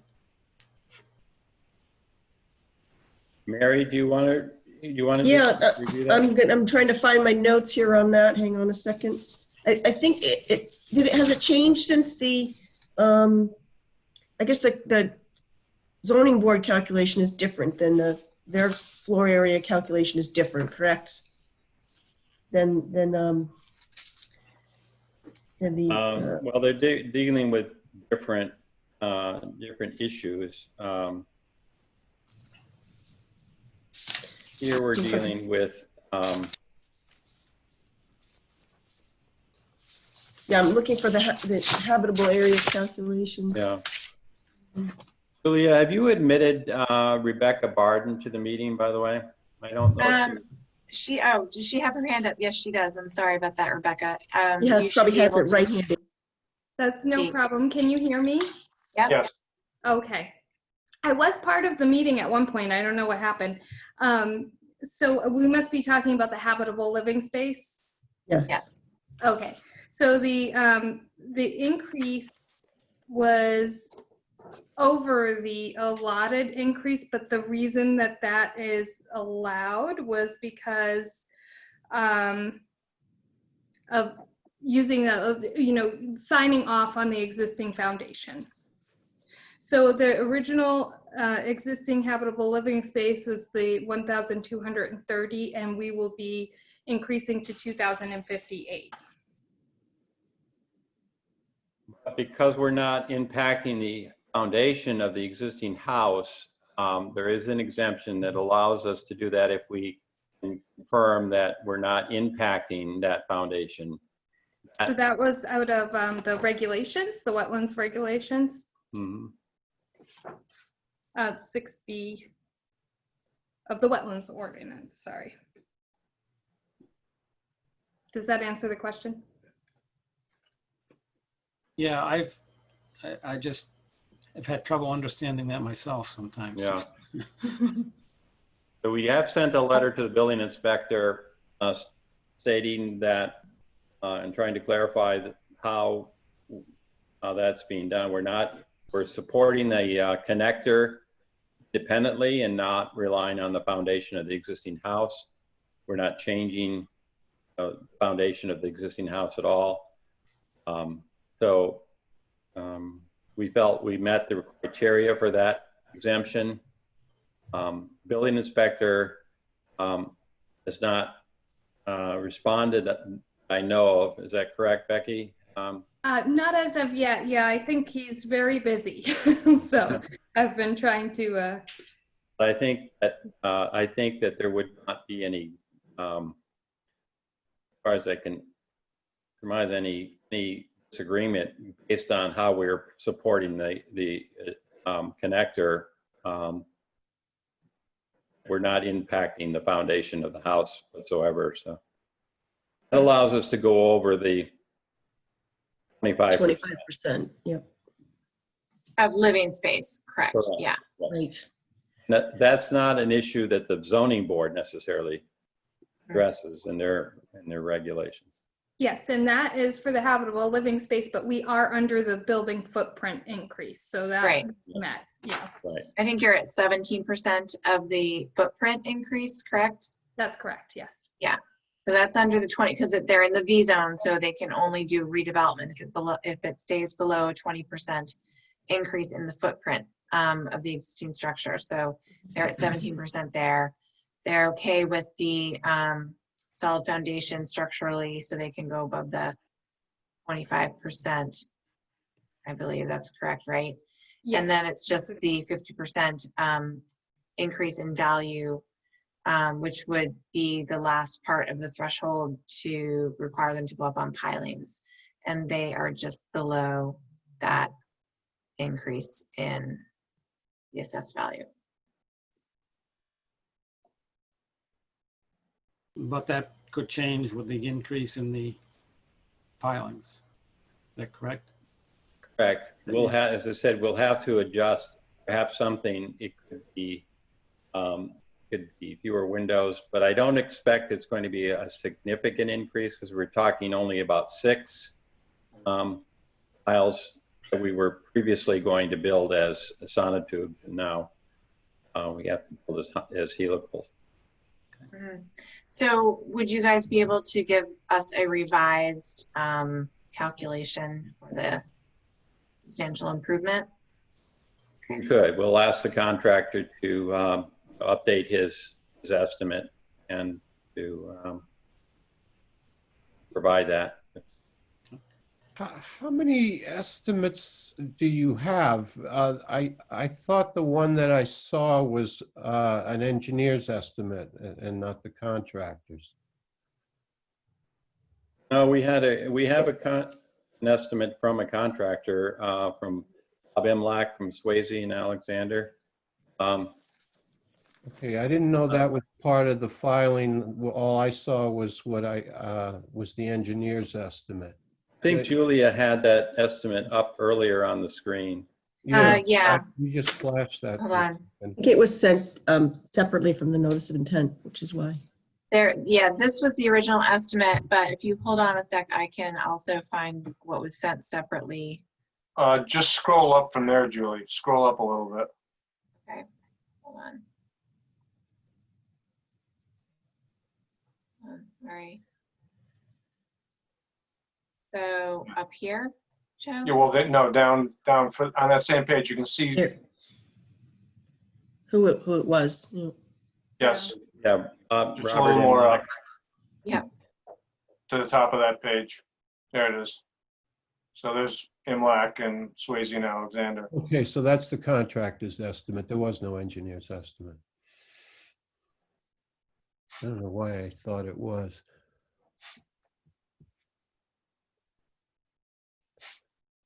So Okay. the connector doesn't count towards increasing the footprint because it isn't on the ground itself. It's just, is that correct or? Well, it does increase the footprint a small amount because there are the two legs of, or the front and back wall of the connector essentially becomes part of the footprint. But we have increased the footprint well under the 20% we're allowed. Okay. Yeah, so the answer is yes, the floor area of the connector does count as footprint, even though it's elevated off the ground. Oh, yeah. Okay. Did these estimate numbers include the cost of the connector as well? Yes, they did. Oh, okay, I didn't.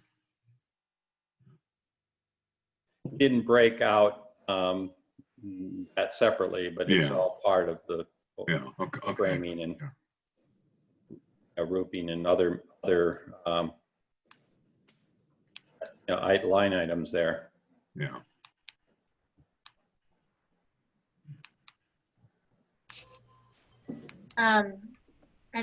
Hold on, I'm going to, this is the significant improvement determination form that was filled out. So they use the city assessor data, and then Robert Imlach is the contractor. And they reference the plans, but they're also supposed to provide the detailed valuations, which I just have the form. Was there something I'm missing to go along with this? Okay. Well, we used the assessors rather than. Right, I mean from the contractor. Okay. So we just we provide just that estimate with the breakdown. Yeah, so this was the estimate, right? Yes. Right. The breakdown of the valuations. But we need that to come from the contractor. I believe he signed that form. Yeah. It is his estimate. Yes, this is his estimate, and he provided a signed copy of that form. Okay, so this is his estimate. I think you'll see it at the. Yep. That one, it may not be signed, but we did provide a signed copy. Okay, all right. So this goes along with the other. Okay. Yes. Just to, what's this weather tight? What is the, I'm not familiar with that phrase. Well, where do you see that? At the bottom of the estimate, right on the screen now. That means it's a fully enclosed, fully sided roof. It's close to the weather. I'm not quite sure why he labeled it that way, but I think contractors typically refer to construction and it's weather tight, meaning it's completed on the exterior. But you can see he's included other. How about the finishing of the rooms and all that? Is that in there too? There's some, yes, there's some insulation and framing materials that would be included, but we're going to have to keep this very basic in order to and stay within the limit. So we'll keep, basically like sheet rocking and painting. Yeah, there's no electrical or Yeah. plumbing or anything like that. Correct. Yeah. Which wouldn't we normally be looking at those as part of it? Yeah. Right. We can ask ask Bob to provide that further breakdown for us. Because whether he does it or someone else does it, it needs to be Right. done. Yeah, and I mean, it's a significant difference in how the project's approached under the wetland regs. I mean, incredibly significant.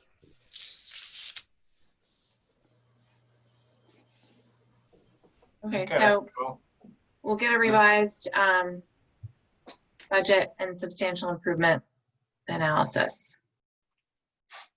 Right.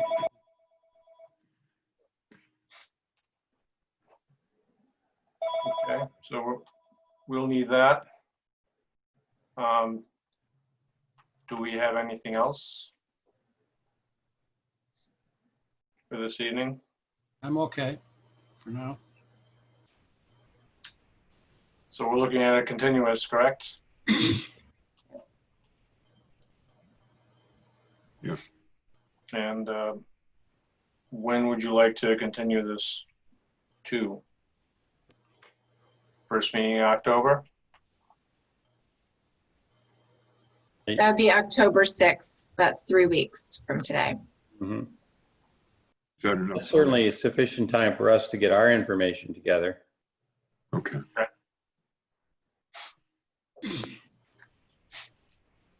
All right. You get a motion to continue? Did you want to ask for any public comment? Oh, sorry. Sorry, public comment. Do we have any public comment from, I see Sarah, and that's all I see. Owners may be present too. I don't know if they want to come in at all. Katie and Justin.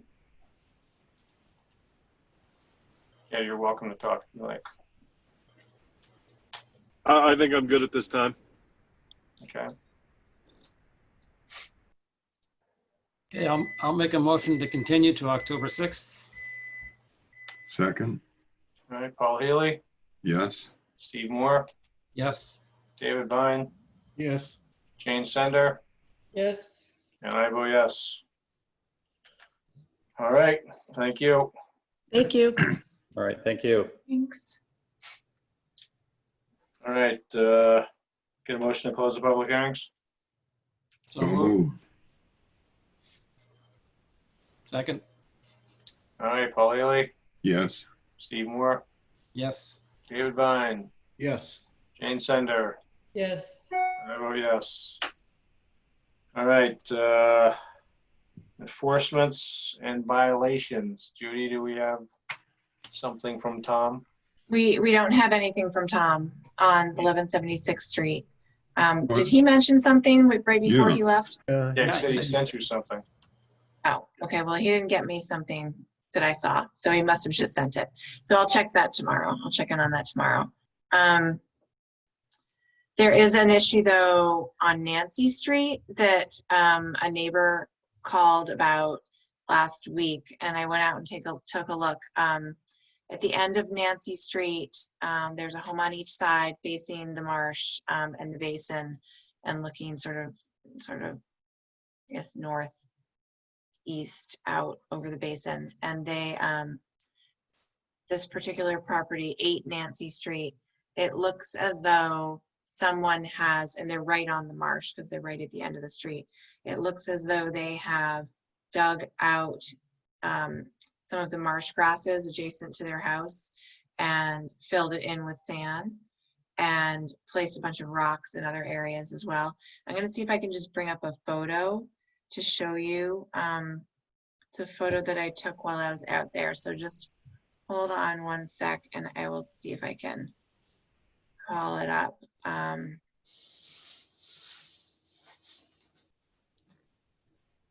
In any case, if I can't get it, because I'm going to have to go into my email.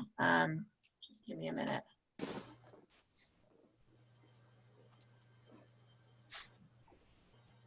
think that we might need to, here it is. All right. Okay, I'm going to do Zoom share. Okay, can you all see this picture? No. No. No. There. All right, let's see. All right. Can you see this picture now? Oh, yeah. Yep.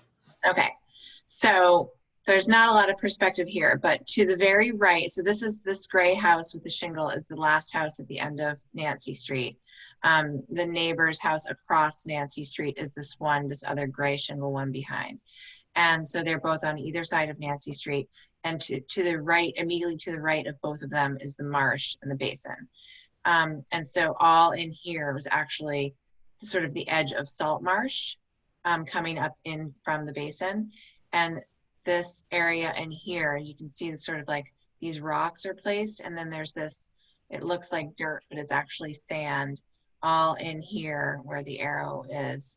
This looks like it was just placed, and it really looks like the marsh was taken out and sand placed in.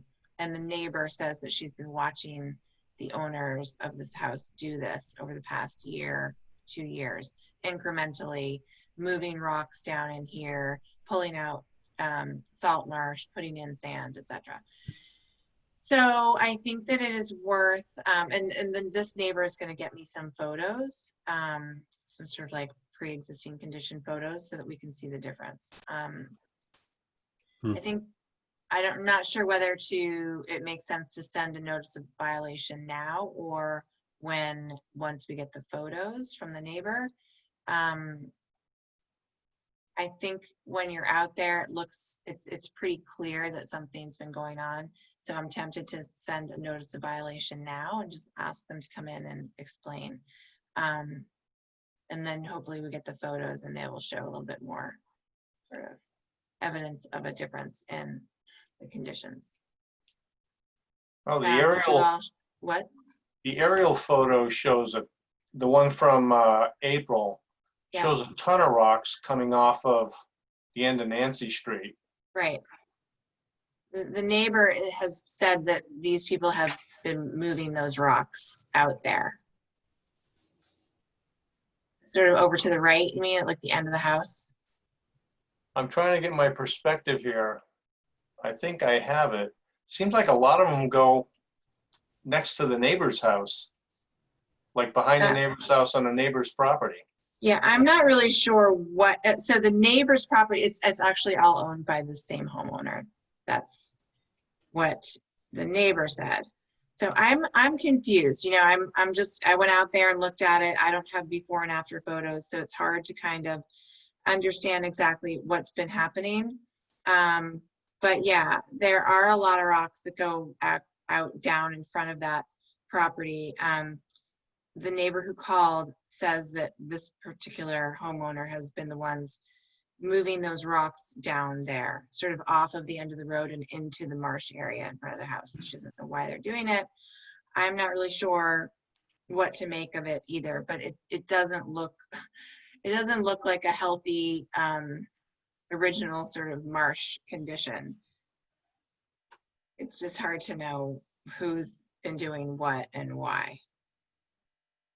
I think it's the stone that's right in the middle of the picture that I'm looking at, that doesn't, you don't think that looks natural or old or anything? No, I mean, that looks to me more like a sort of a makeshift retaining wall that maybe has been there, maybe hasn't, kind of like the edge of their driveway, which is this But I meant gravel below area. where you're pointing, all those rocks piled up on the side there. Yeah, this is not what I don't think this is what she's complaining about. It may be these Below rocks that. down here. Yeah, that's what I was thinking. And these rocks down here, yeah, that are newly placed, and they're sort of trying to create like an open patio area or something down here. Not really sure what they're doing with this area. The neighbor seems to think that they're incrementally kind of trying to create like a yard for themselves or something out of the salt marsh. I mean, further over here on the back side of the house facing the marsh, there's a whole other area where there's a giant pile of rocks sort of tumbling into the marsh. And Right, I don't that's know. the big one. That's been there since at least 2014 and probably Okay. long before then. Okay, so those are maybe pre-existing. Who knows how they got there? So you didn't take this picture from Nancy Street, right?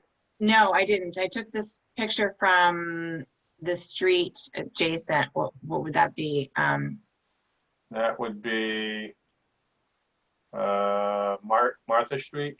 Probably, yeah, Martha. Yeah, exactly, Martha Street. Okay. Yeah, so there's also that solid fence there. That's it's probably been there for quite a few years now too. But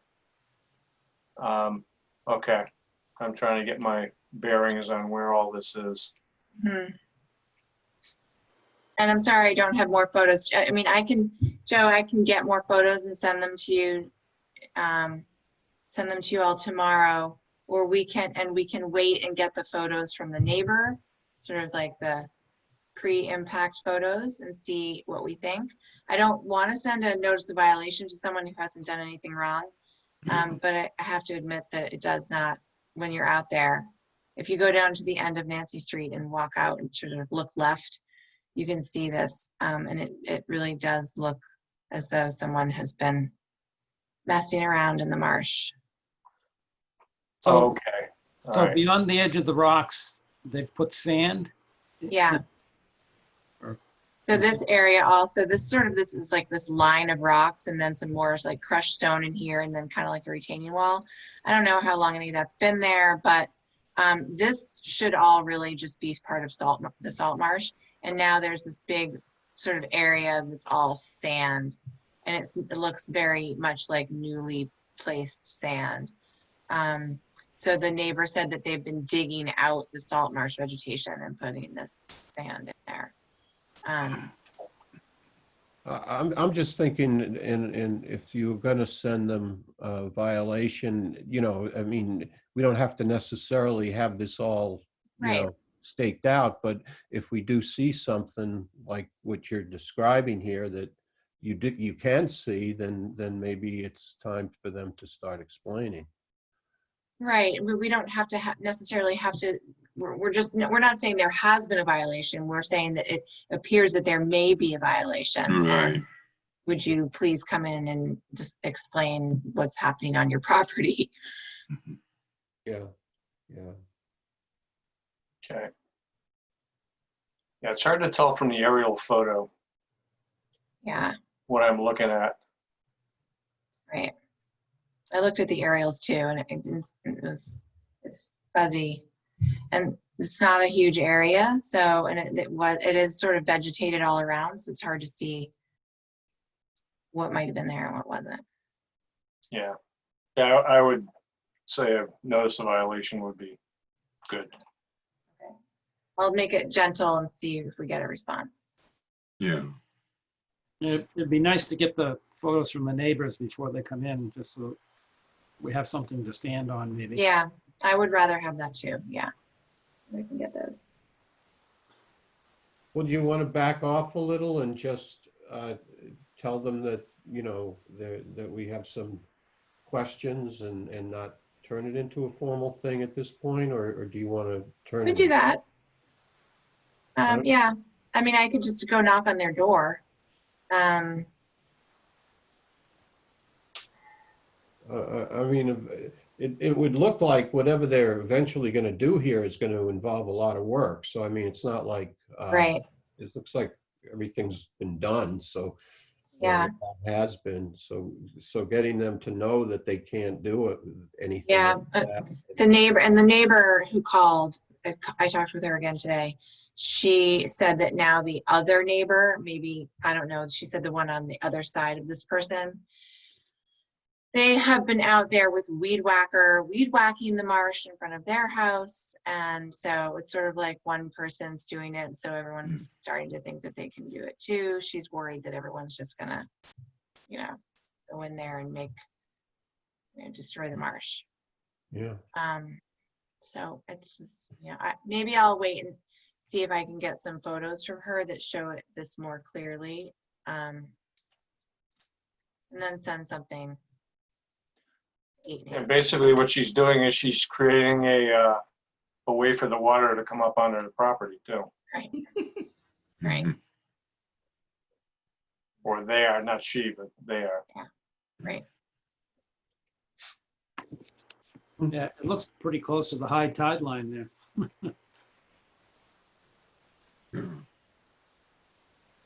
Yeah.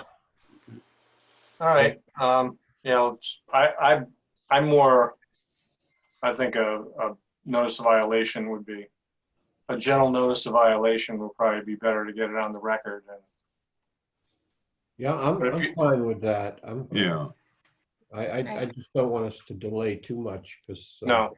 sounds like there's a lot going on out there. All right, I'll send it out and hopefully they can come in and let us know that nothing nefarious is going on. Yeah. No need to Maybe walk send up the to other the- neighbor who's weed whacking the marsh a copy of a homeowner's guide to Plum Island. Right, right. Yeah, that might be good, and let them know that we've been informed that you've been weed whacking the marsh, Right. Right. endangering your home by weed whacking the marsh. Right.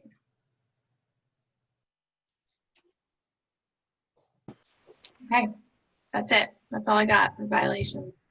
Okay. Yeah, I'm kind of unhappy that Tom did not actually send. Yeah. Yeah, 'cause something. the way he said it, it sounded like, he sent it this afternoon. So, okay. All right, so on to orders of conditions. First one's Mass Division of Marine Fisheries. Yep. Plum Island Beach, notice of intent, 051-1040. Okay, so this one, I mean, their notice of intent is pretty comprehensive in terms of mitigating impacts, et cetera, and restoration and all that. But from our last meeting, we did have, there were some comments about wanting them to cut off the old well pipe as deep as possible. Yeah, I think they said like 4 feet. They go down like 4 feet or something. Yeah, I think you asked them if they could cut it off as deep as possible, 6 feet down if Oh, possible. 6 feet, okay. So we could make that a special condition that the applicant shall attempt to cut off the old well pipe as deep as possible to at least 6 feet. Should we require a photo of it? You want to require a photo? Yeah, if we're asking them to do it, then Okay, yep. your picture of A it for us. photo of the abandoned well pipe. Okay, The capped abandoned well pipe. okay. All right, so that's one special condition. I do think that we should just put it in there that protective mats are to be used for along the entire route of the access way to the well locations, so as not to damage dune vegetation, and that any dune vegetation damaged as a result of construction or access to and from the construction site shall be replaced immediately in the next growing season. Okay. That's good. And get photos, before photos? Before photos, yeah, okay, yep. And then there was a discussion about the time of year. Right. So the plovers start arriving at that beach at the end of March. So it would be really good to have them complete their work before then, and they don't leave until September. So it would be better to have the planting done in the fall rather than in the summer to try to minimize the disturbance there. Mm-hmm. So if they get their work done in March, you'd rather have them do the planting in the fall? Yeah, I think so, because if they're planting in the summer, they're in the middle of plover habitat. Mm-hmm. That doesn't really make sense. Right. And okay. It's good to plant in the fall anyway. Yeah. Was this sent to Marine Natural Heritage and Yeah, it was sent to Natural Heritage, and they did sign off on it. So they okay, just they didn't. I know you sent something, but I can't recall. Did they have any requirements of that sort, or no? And They don't have to send this to National Marine Fisheries as far as, Well, they are national, or, I well, know, they're, that's why I'm asking. yeah, Division of Marine Fisheries. No, I don't think so, because they're not in the water. Right. So Yeah, okay, okay. I 'cause- think it's really just the endangered species, and and they probably don't want them on the beach because that's the plover nesting habitat. And they were concerned within the dune about the sea beach needlegrass, but it looks like they've rerouted their pathway to avoid that area. So I think they're good. So Jane, what time were you saying for them to do? Well, the- if they could complete their work before the end of March, the end of March is when the plovers start arriving. And they're there into early September. So if they could plant in the fall, that would be better in terms of protecting the birds. And be done by March. Be done by the end of March and not begin the planting until the fall. So it's all gonna go pretty quick, but. Right, and which is what I'm thinking is if they start at the beginning of March, then, Yeah, you know, it might be a week, you know, it's not gonna be a big deal for them. right, Right. They can That probably didn't sound like it's a replant long term. immediately right. and not mess with it.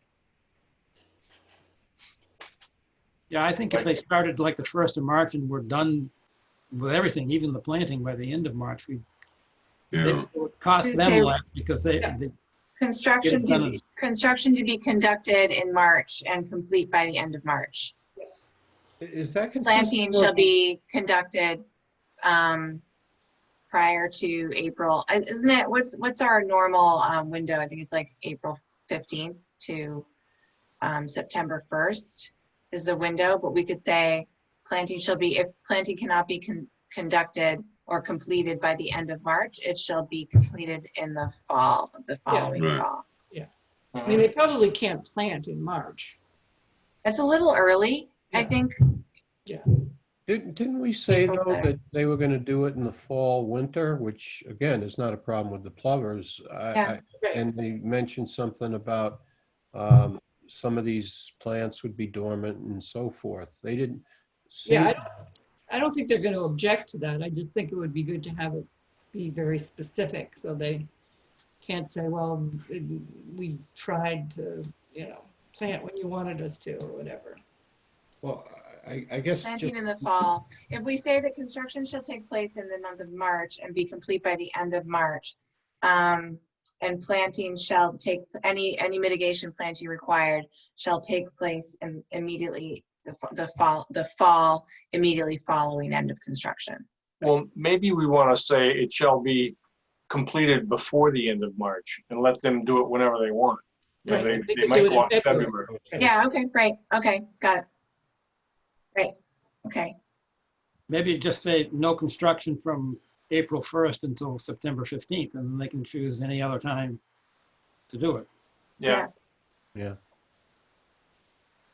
And Okay. just make sure the planting's the right time. Sounds good. Okay. Do we give them, does things have to survive over 2 growing seasons? Is that? Yeah, I'll put that into that any mitigation planting shall be monitored for 2 growing seasons for survival and replaced if necessary.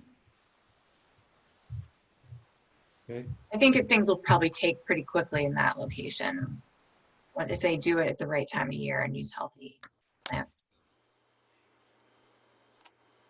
Okay. Anything else? Can I get a motion? Motion to issue the order of conditions for Mass Division of Marine Fisheries, Plum Island Beach, North Reservation Terrace. Second. Paul Haley, Yes. Steve Moore, Yes. David Vine, Yes. Jane Sender, Yes. and I vote yes. Okie dokie.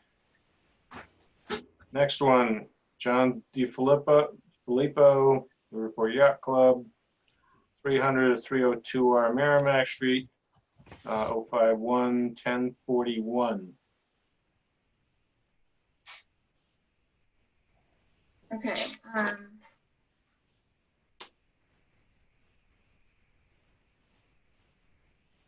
that one. Hold on, let me just find my notes. Okay, so all right, a boom is to be, the absorbent boom is to be installed prior to any work, including cleaning or power washing on the boat ramp.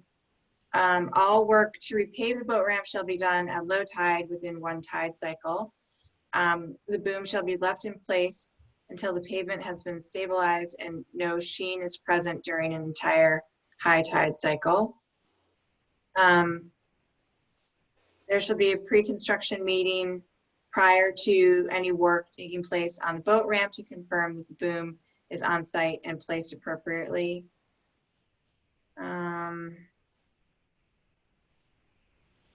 That's all I have for special conditions for that project, because the other components of the project were really not likely to have any impacts. Right. Okay. Make a motion to issue that certificate of, not certificate, order of conditions. Second. All right, Paul Healy, Yes. Steve Moore, Yes. David Vine, Yes. Jane Sender, Yes. and I vote yes. All right, anything else? Yeah, Julia, any luck getting a hold of Matt Kazaki? No, none. And so I sent a letter, emailed again to the same address, which is apparently the right address. So I'm just waiting for a response. Maybe it's time to say, please respond, or we're going to take away your grazing rights. Yeah, I know. And this is one of the things that we talked about this at our staff meeting last week and decided that we would start working with the open space committee in a slightly different way. And so I did send you all or Steve, you and Joe. Andy wanted to meet with you and a couple people from the open space committee to talk about the mission and goals of that committee and how it can be, how these open space areas that we're responsible for can be potentially overseen by the open space committee. Because there's just a lot and we keep getting more and more of these little parcels. And the open space committee kind of, they feel like needs a more concrete mission. So is there a committee beyond Mike Doucette? There's Lauren Healy and not really, I mean, I don't know, to be honest, because I've never been to one of the meetings, but Jordy just said if we can get Mike Doucette and a few other people to start discussing it, then maybe we can put together a new committee, essentially. Yeah, because we had that meeting with them a few months ago to discuss their ongoing mandate. And I know we had discussed at least trail maintenance and stuff like that. And it would be great if they wanted to take over management of the open space parcels. Obviously, they'd be doing it under the auspices of us. But you know, they would have some budget for trail maintenance and stuff like that with our budget. So yeah, I mean, so we'll see how that goes, but yeah, in terms of the meadow, you're right, Steve, maybe we just need to be a little bit more firm about what the consequences are, if any, for him not doing that mowing. yeah, because I did look at the agreement, at least the agreement that I have a copy of. It does not say that he will do that, but I know we It's a verbal thing. It was sort of like a gentleman's agreement, like you know, as a it was really like as a favor to the city. But there isn't anything required in the license. And the fact is, we can rewrite it if we want to. So maybe we need to discuss it at the next meeting and rewrite the agreement, update the agreement to include the mowing of the Cooper North pasture. And if he doesn't want to do it, then he can graze his Black Angus somewhere else. Or he could pay to have somebody mow it. Well, he can do that too, but he's got the equipment. All he's I got to know. do is send somebody out there, and it's a, you know, it's probably takes him longer to drive a tractor out there than it does to mow the field. And it'd be good to get it done because it's got to be bone dry out there right now. Yeah. Right. I know. In the past, we've wanted him to wait until a little bit later in October for the ground to sort of, I don't know, dry I out think or whatever. Usually, I think he would go out there in the flowering. winter. The few times he went out there would be the winter because it was frozen, and you know the big Right. stuff that was sticking up, he could cut down. You know, Right. the woody stuff's going to be sticking up. But yeah, Yeah, now it's would be a been, nice time. But it been doesn't too look long. like he's been out there for a while. Or yeah, for a couple of years maybe. Maybe we need to send him a certified letter. Yeah, I mean, I wish I knew how to like reach the guy. Doesn't Jordy still have contact? That's why I've been talking to Jordy about it. He doesn't have any additional contact information than I have, and I emailed the person who I was in contact with a few years ago about it when this came up a few years ago, was like his assistant, and she was giving me some information, and I emailed her as well, and nothing back. So I don't understand. Like dropped off the face of the earth or something. Well, he's around, he's busy, but that's not our problem. He certainly still owns his Yeah, farm I stand. mean, maybe they changed their email. I don't see really how they could because it's the tender prop basic email address. But that's why maybe we'll get a response after this letter. After he gets this letter. Mm-hmm. Okay. Did you go ahead? Did you go out to Evergreen Commons with Tom and company? Yeah, that was a good site visit. That was a couple weeks ago. There's a lot to see out there. They've got 5 more houses to build. They think they'll probably be done by the end of next summer. Which I thought was interesting because they have been building these things so fast that 5 houses seems like they could put them up in a month the way they've been doing all the others. But they expect to be done with the construction by end of next summer. The site is sort of stabilized, it's vegetated, but there are some plants and some trees that haven't survived, so they need to replace those. So they're going to do an inventory of what needs to get replaced. Let's see what else is happening out there. They owe us the signage plans. There's supposed to be signage for the open space, like the conservation restriction area is supposed to have signage, as well as within the wetland, within the isolated vegetated wetland and isolated flooding area. They're supposed to have educational signage for like the meadow habitat and the flood zone and etc. And they're supposed to give us a plan for that. We don't have that. So we're supposed to be able to review some of these sort of sample signage designs and locations. And that all has to get done. So they're working on that. They want to get some certificates of compliance for phases 1 and 2, but they can't get those until they've done these signage plans. So they're starting to work on that, I hope. The isolated vegetated wetland is full of cattails. It's like 100% cattails out there. You can't even see, it used to all be standing water. It looked like this giant pond, even though it wasn't supposed to be a pond. It was supposed to just be a little stream. It has all this water in it. Now you can't even see the water because there's so many cattails.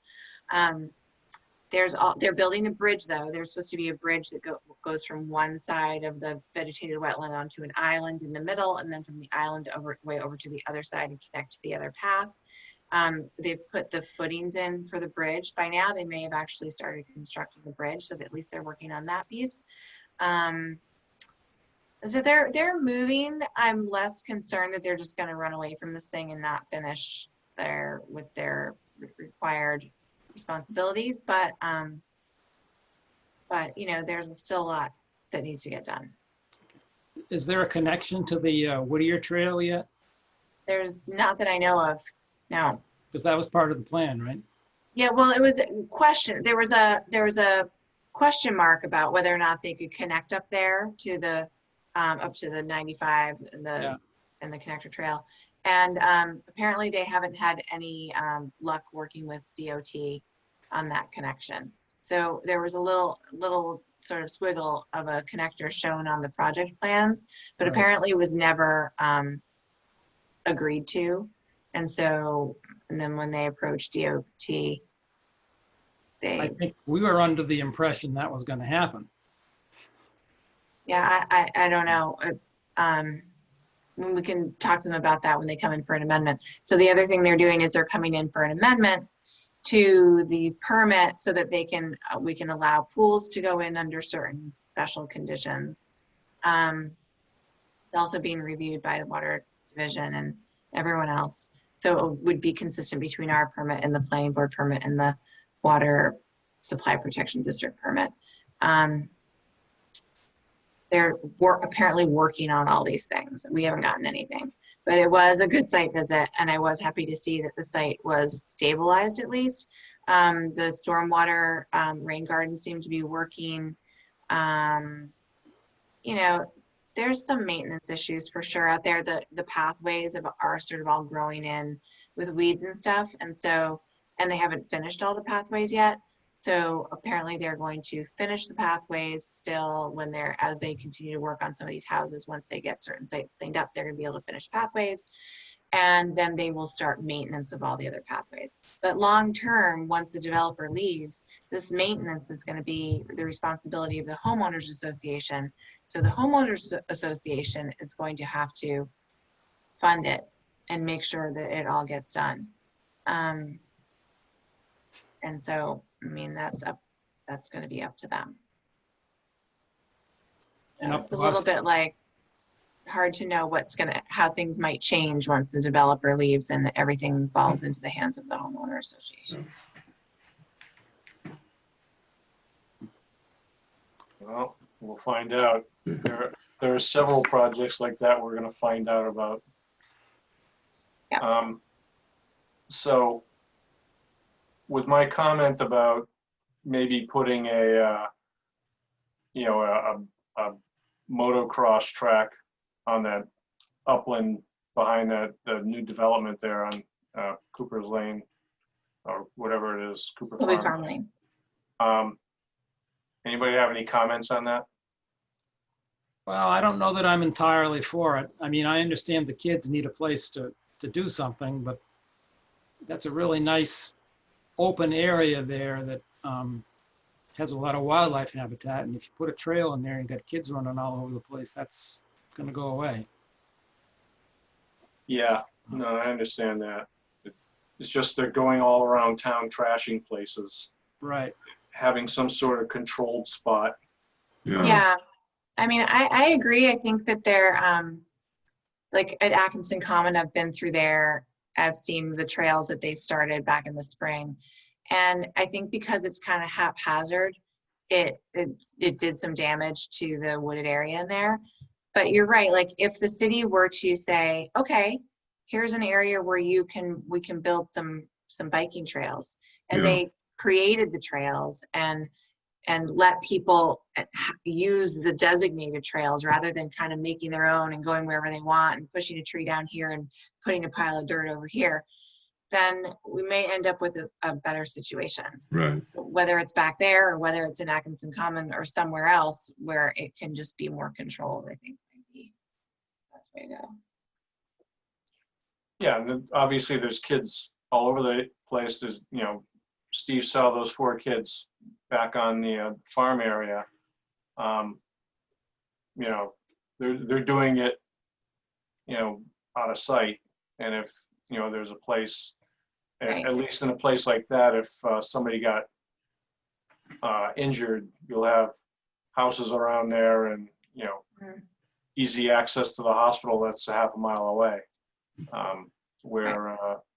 If some kid really got hurt back off of the Randall Millen Trail, how long is it going to take to get assistance out to them? Yeah, and the proximity to the school is not bad either. Kids could go after school. I don't know. I mean, I definitely think it's something that you'd have to talk with the mayor about, the Parks Department about. Oh, absolutely. Yeah, there's liability. I mean, the other side of that coin.